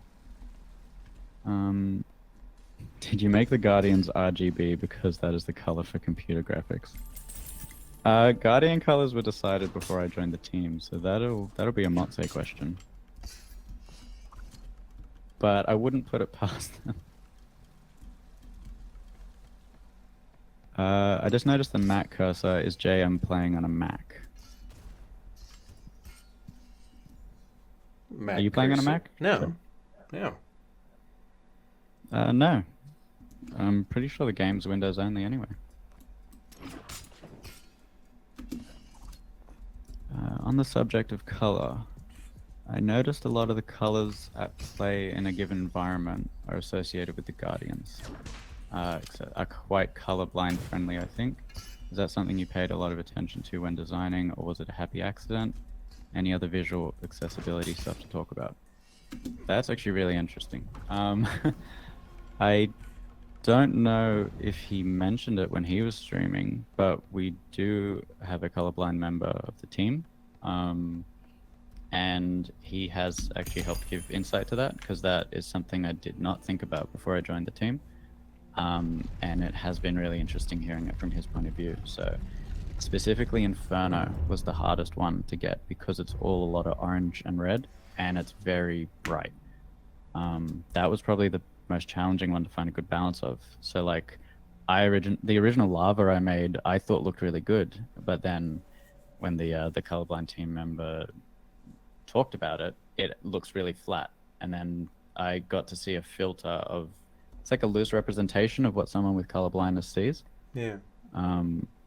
And yeah, it looked completely different. And so it's something Mate and I have had to take into account when making the game, is get a good balance of what looks good to the majority, but is also still readable from a colorblind point of view. So a lot of the time it's to do with contrast, because obviously they have less color to see. Yeah, I think there's ways to get filters, but I haven't looked into that enough. But yeah, we definitely take into account the readability for a lot of different visual accessibility, that side of things. But yeah, keeping things in a good contrast so that it's still readable to them. Speaking really of color cool. and light, how did this happen? There's an image in the chat of a Guardian blowing out. That looks like a bug. So that looks like a laser from a dart shooter has overlaid on top of the Mason Guardian, and that's blown out the post process. So that's something that's actually good to post. I'll look into that. Basically, visual effects are done on what's called an additive layer. So they'll always be brighter than the thing behind them to make them stand out. So what would be happening there is you've got the Mason Guardian on an additive layer, then you've got the laser from the dart shooter an additive, then you've got the bombs on an additive, and then finally you've got the post-process blowing all that into what we want to look like. The problem is when there's like 4 things overlaid, it can get a bit wacky. So yeah, it's kind of like I need to find a balance for that. So thanks for posting that, because I'll look into it. They're congratulating you for making it through the first zone. Which, speaking of which, I'm not watching this enough. Yeah, cool. You're in Caverns. Yeah. I made it to the Caverns. This is where I meet God. Oh, I got through. Health. Everybody pray for health. Oh yeah, you did. You got half a heart. New blessing. Got a heart and a half. Hey, you now. got it. Yeah, dart shooters are where I fail most often. They're faster than they used to be, I think. Yeah, also they sting. Yeah, they do that too. Do you have any say on making the rift purple? If so, why that color? And did you have any other color in mind? Yeah, so the actual menu, like the loading screen where you saw the rift, that was already in place, I must say. But we had a big team meeting on what we all thought the rift should look like. So it was kind of everyone's say, and we found a good. It just made sense. Like, if you notice in the game, we go from the ruins, which is like your stereotypical like Aztec themed jungle like environment, and it's fairly bright with some dark areas. Then you got the caverns, which originally used to be a lot darker, but obviously we have to make it good for the player too. But that's kind of like a dipping point, and then Inferno gets really bright, and then a different color palette, and then we wanted the rift to kind of keep up with that curve. So that'll kind of be the challenge, like the dark point. So in that gradient from ruins to caverns to Inferno, and then rift is where it's going to be a lot darker and purple and mystical. and kind of like this is like the abyss feeling. Speaking on the Rift, is there anything you love that you designed that you're allowed to speak on? I don't know if I can speak on it, but I can say a lot of my favorite things are in the Rift. So some of my favorite relics and favorite whips, favorite environment stuff, a lot of it's been in the Rift. So I can't tell you specifics, but I can say I'm very excited for everyone to see it. I can't wait to show it off. Do we think the invasion update made things too hard for newer players? Newer players purchased the game with the release of the update and have been complaining about difficulty. Curious to hear your thoughts on it. I'm not too sure. I know that wasn't the intention, because one of the things we've been talking about in meetings is finding that balance of a good challenge for existing players but making it accessible to new players. I'd say that's more of a question suited to Ben, but I know we're trying to strike that balance so that the majority are happy and that it's not too cutting off, because I know we are aware that a lot of new players are struggling. So that is something we're taking into consideration. Are there names for each temple other than the color? Yeah, so the first one is Ruins, and that's the green one, what JM is in currently. Then there's the Caverns, which is the blue one, and that's the second area. And then lastly is the Inferno, which is the red one. That's kind of the lava themed one. And then yeah, the one coming out, as people have already pointed out, is called the Rift, and that'll be more of a different shades of a purple type of environment, but not strictly limited to one color.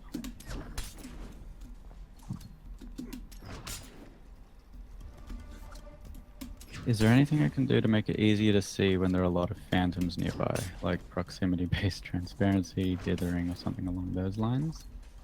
There's been a few mentions of not being able to see through all the ghosty boys, and I can only see that getting worse as you get more phantoms. There is things that we are looking into about that. It's a big problem in real archaeology. Sorry. Real archaeology. Too many ghosts in this damn temple. There's too many ghosts in here. God damn it, I'm trying to brush. No, it is something we're taking into consideration. Like watching JM play now with a bunch of ghosts, I realized there's a lot of particles. That is something I am planning on doing something about. As far as the proximity-based dithering and transparency, there is kind of that effect on the ghost currently. So as they get further away, you'll notice all their detail starts to blow out, and it's kind of just like a glowing blue silhouette. You won't see them properly. Like if you watch JM's screen right now, all the guys at the end of the room are a bit more white blue than actually detailed.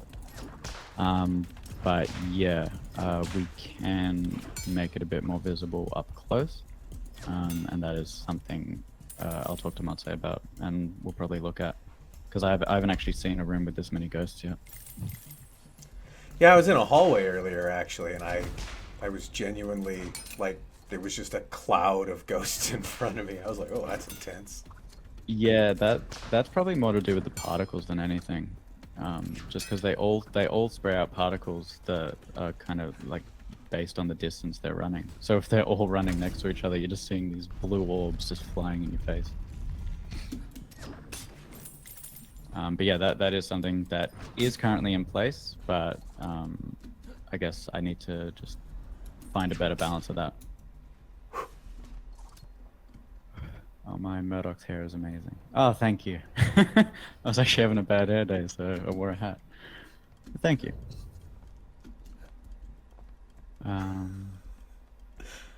The person's all right, name yeah, was okay. what happened, Josh so. is okay with telling people. Yeah, so Josh is the colorblind one, and he and I have had plenty of conversations about, hey, this looks really washed out to me. Can you do something about it? And then I'll make a few variations, send him screenshots, and he'll say which one kind of looks the best. And then once I get there, I'll start kind of pulling it back until it's readable enough for him, but it's still more in line with what Motse and I originally envisioned. So it's kind of the same way you do visual effects, like with particles, you'll use a ton and make it look really good, and then you start dialing it back until it still looks good, but it's cheap enough to run and still makes sense. Like the Devouring Rage, like his flame is actually only three or four particles at a time. You just kind of, whereas when I originally made them, it was about 70. So you just kind of you take it to an extreme and then you slowly dial it back. So the same thing with the colorblind thing is, I'll make it perfect for us, and then make a bunch of different extremes for Josh, and then kind of blend it until we get a good point. That's really cool that the game is already colorblind friendly. Like you don't, because in a lot of games, you have to change the settings to there's an option for it, which is great. I mean, it's totally fine, but it's really cool that you guys actually have built it into the game.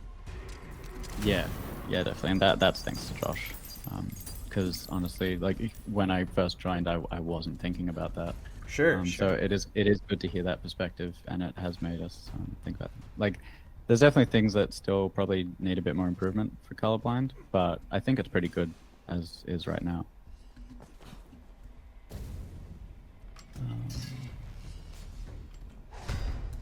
Let's see. Can I ask a question real fast? Yeah. What ahead. controls how long it takes for a guardian to spawn in?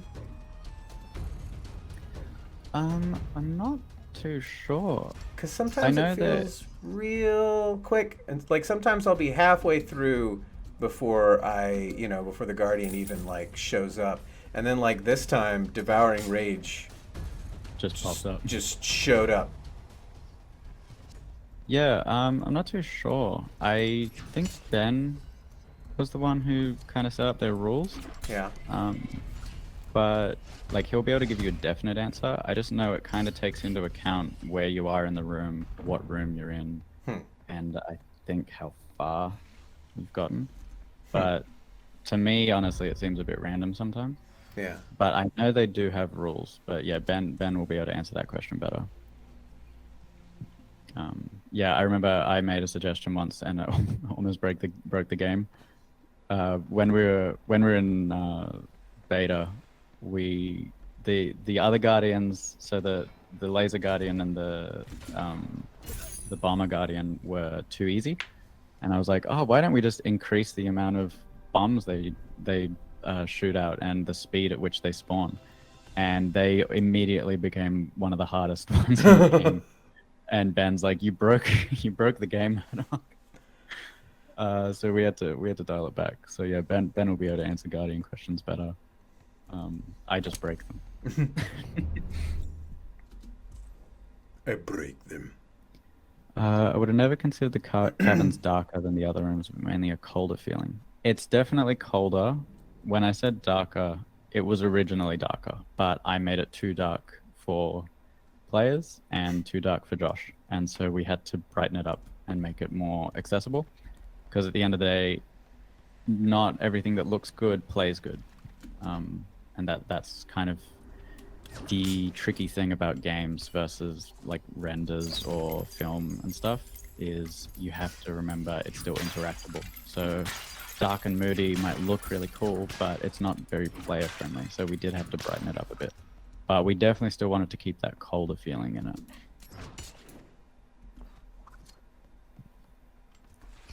Blame Ben, don't talk about the beta, the ND. Yeah, I should probably talk about the beta too.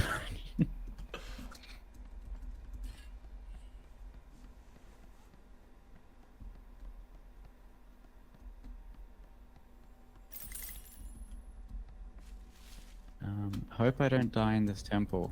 That's the first time I'm actually seeing that name, so maybe. Yeah, I know Alex and stuff are a lot more involved in the community chats. So the other Alex, he'd probably be able to answer that question better. Was there a strong inspiration for the idea of this game? that's definitely a question from Matse, Ben, or Josh. They were the original guys who started the project, and they'll be able to tell you about inspirations. All right. The visual effect when devouring rage is bloody outstanding. Combined with the music and the way he looks, it really makes him induce PTSD. Yeah. Thanks, man. Yeah, that it was really cool. So Matse made the model for him and the initial texture, and the original material. I helped with the particle effects and make the material just kind of blow out a bit more and give him that wobbly and outline feeling. And then the feeling of him burning the wall when he comes through. Oh yeah, Cedar that one's great. Cedar, no, thanks, man. Cedar did a great job with the music in the game. Like, I think that's definitely one of the game's strong points is the music and sound effects. Cedar did a really good job. Yeah, so it's a bit of everything. Like everything contributes to him feeling so cool. But thank you. What's your favorite thing artistically in the game?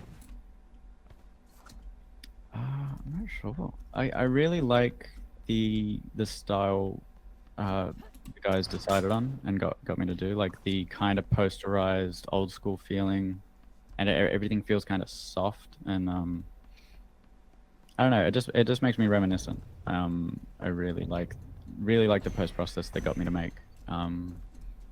Just the whole, like, it's hard to describe I guess the vibe, the feeling of the game. But if you're talking individual props, the favorite thing artistically would be some of the new relics that you guys will get to see soon. I really enjoyed making them. So they're probably my favorite thing. But yeah, artistically, definitely the overall look and feel of the game that Matse and the guys decided on. The QA with Jed mentioned of an icy trap or the potential. How would you design it, and would you place it in the cabin? Not sure. That's definitely a Jed question if he was the one mentioning it. But I do want to see more variety of traps, and if I was to make it from an art point of view, it'd probably definitely be something on the floor, and I'd want kind of a misty particle effect on it if we can get away with it. But that's probably as much as I can say, since we haven't had a meeting on that just yet.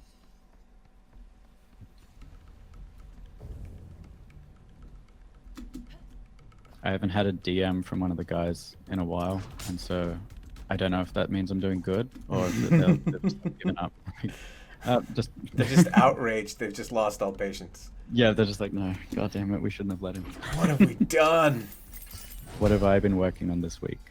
So this week has been a lot of just polish for the newer traps you see in the game. So like the mines and the defenders and stuff. And I have been working on the new update, or the next update. Since art takes a while, we have to get an early start on a lot of things. So I'm kind of all over the place between polishing current stuff and fixing things we find, but also making sure we have time to actually get stuff done in time for the future. Some of the new relics you guys get to see soon. How soon? I cannot say how soon. Time frame's definitely out of the question. But definitely in the Rift update is what I'm referring to. Sweet baby Moses on the riverbed. Bloody hell. That was a lot of ghosts and a lot of mines. Yeah.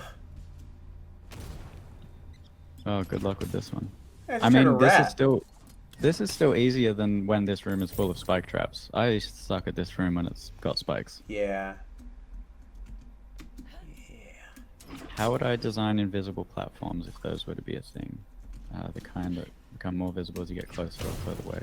Oh, damn. If you're talking like if we did invisible platforms, I immediately would envision. What's that movie on Netflix with Natalie Portman? Land Before Time? Land Before Time. No, that kind of horror, like cosmic horror movie. Basically, there's like Phantom a shimmer. Menace. Yes, that's exactly. No. I don't know, kind of like a pearlescent like shimmer. Like it's not completely invisible, but it would be kind of ethereal looking. Like you'd be able to see the light bounce off it, but you'd be able to see through it. That's probably my first thought of how we do that. Which I say that now, but that's going to be a pain in the ass to make a material out of. Getting things to have color information while being transparent and shimmer is always a challenge. Oh, Matsu's messaged me. I'm doing great. Oh, thank you. Aww. Can you tell I'm nervous?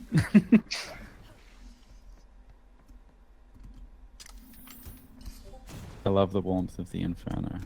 Yeah, Inferno was really fun to make, and I'm glad we got to do lava. Like, I feel like growing up, lava was a thing that everyone's like, oh, lava's in every game. And then it stopped being a thing for a while, so I'm glad to see lava in a game again. And it was a lot of fun to make, and just that extra challenge of, oh shit, I can't walk through water anymore. Like, I'm gonna get burned.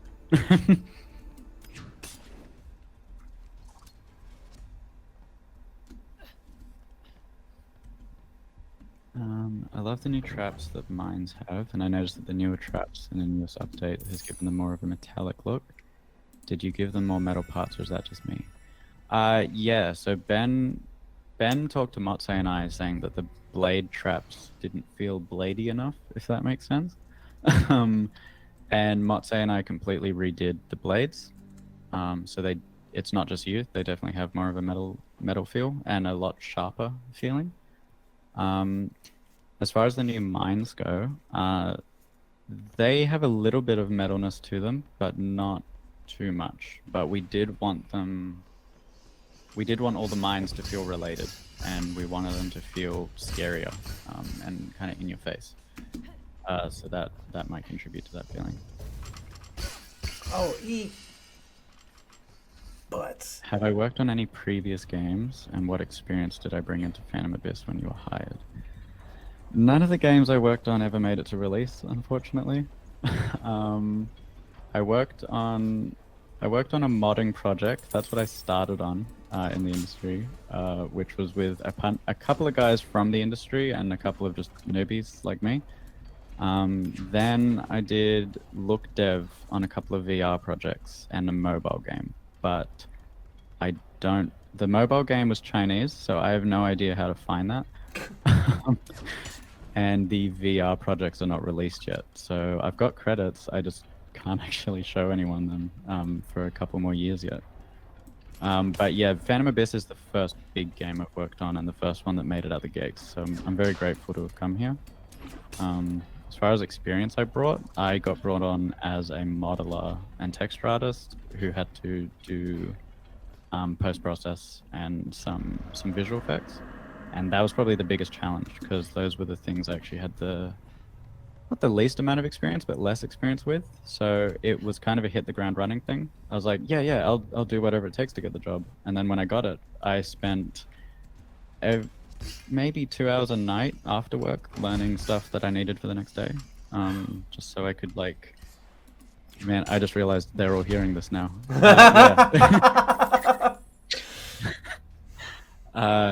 I knew enough to get going, and then I spent extra hours of the night learning what I needed to know to keep that momentum up.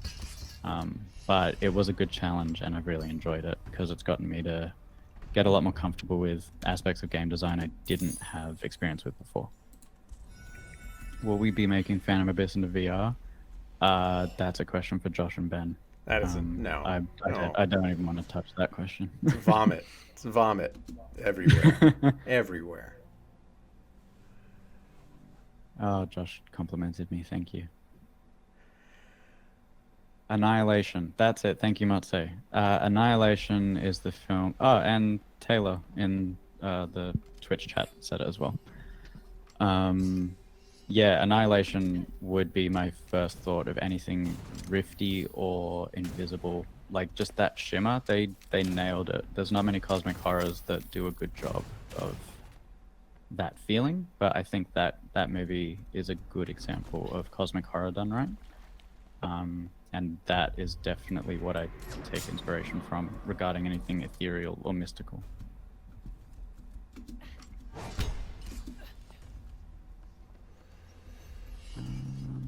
Someone sent a link. This room again.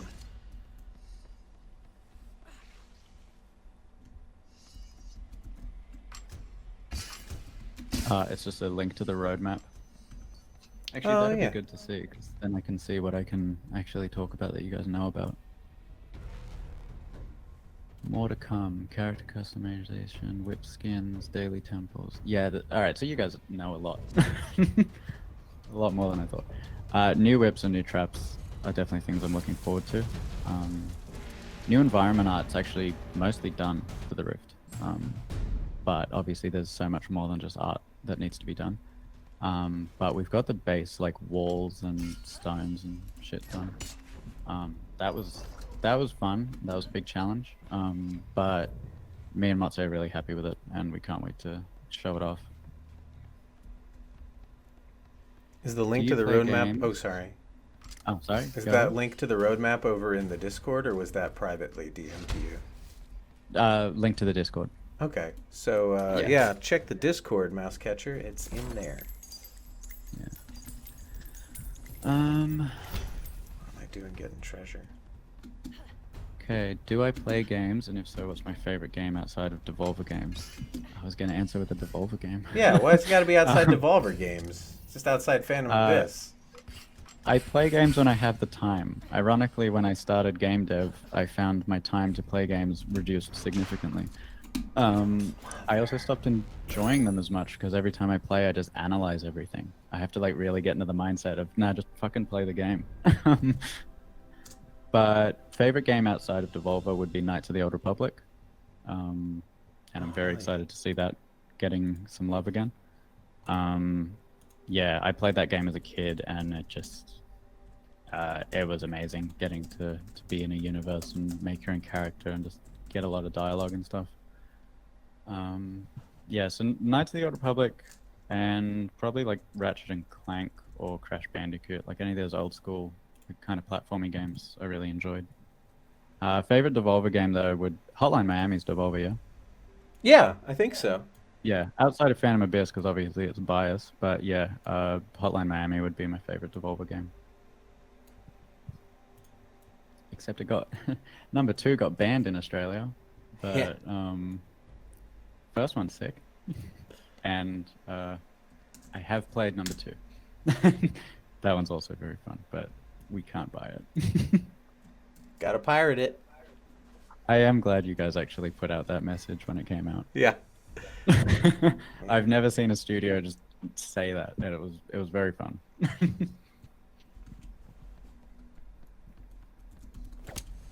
Q&A chat. I keep having a KOTOR. My man just name dropped KOTOR. I mean, you asked. I'm allowed to say it, right? Is that the game I used to play? That's what is considered my favorite game outside of anything I've worked on or am involved with. And I play it maybe once a year, maybe every 2 years.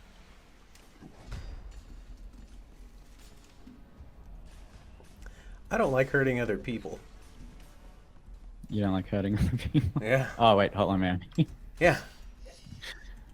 Quad What other Ostrich. games? Oh, sorry. Quad was asking what Oh, we were yeah? saying about 2. It's banned in Australia. Yeah, our actually I can't say much. I'll get in trouble. Australia has some questionable decisions when it comes to rating things. That's all I'll say.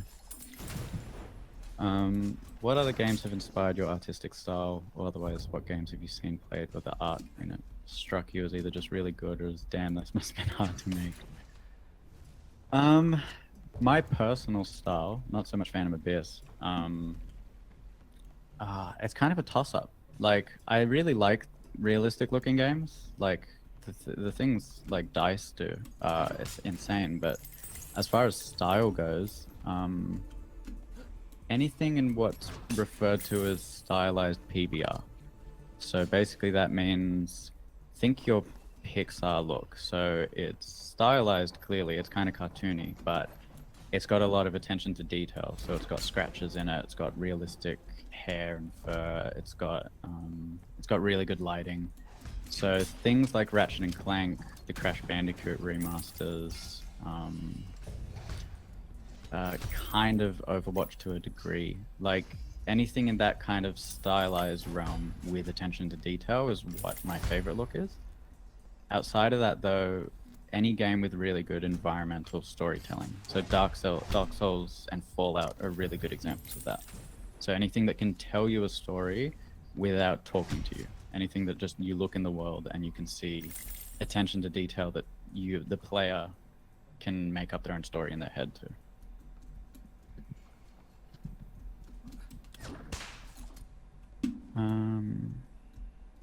How would you explain this art style? That's from Josh. This one is kind of a balance. We're technically PBR. That's one of the things you guys. So to Josh, that's one of the things you guys hired me to do is to get the full use out of Unreal. We're definitely stylized, but we're more pushing towards that stylized painted feel than we are the PBR realism feel.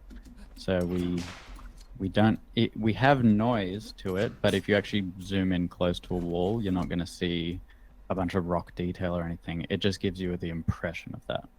So yeah, I'd say we're stylized, but I wouldn't say that stylized PBR. I'd just say we're a stylized game. For the game's other language, do you have someone to translate the text, or is there another way? I think Alex and Ben work on translations. But I'm not sure about that aspect of things. I'm not really involved there. Would JM ever hop into a voice chat in the server and ask for tips on the game? Wait, what? Would you ever hop into the voice chat in this Discord server and ask for tips on the game? Oh, you know what? They're probably, like a lot of folks, they're people from around the world, they're probably asking if I would hop into voice chat and offer tips, I think, answer their questions for tips, and I appreciate that. That's really cool that you see what I have to give and you'd like some of that, but I'm not sharing. This is all my secrets are my secrets. I'm afraid you're going to have to train yourself if you want to play as well as I do. Yeah, we can't achieve the same greatness as you have, Jam. It's a gift, it's a blessing and a curse. A deep, dark curse from which I will never escape.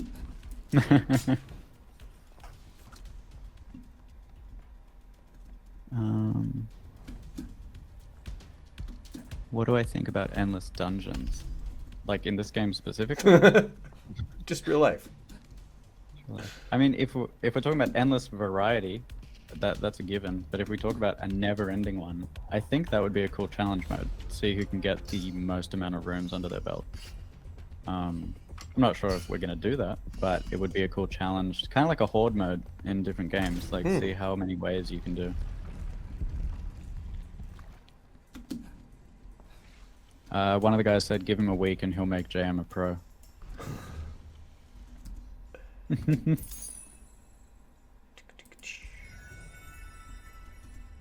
Josh said it's after 11 now, so we can wrap up whenever we like.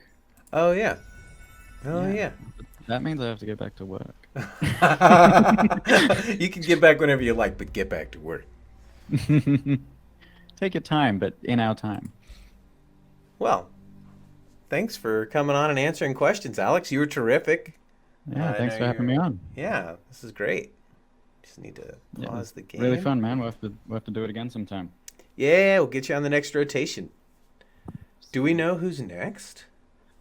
I'm not sure. I think we're talking about Cedar or Glenn, one of the other programmers. So either music or programming. But cool. I could be wrong. I might do another rotation of one of the other guys who's gone already. Cool. Well, we'll find out. Somebody will say something in the Discord. If you're watching on Twitch. Yeah, I'm really hoping for a Cedar one because the music and sound in this game is amazing. I'm excited. And that's not biased. That was one of the first things that stood out to me. Sweet. Well, we'll be back in a little. Well, I'll be back to play more. Thanks for being here, Alex. And yeah, we'll be right back. Cool. Have a good one, dude. See ya. Bye.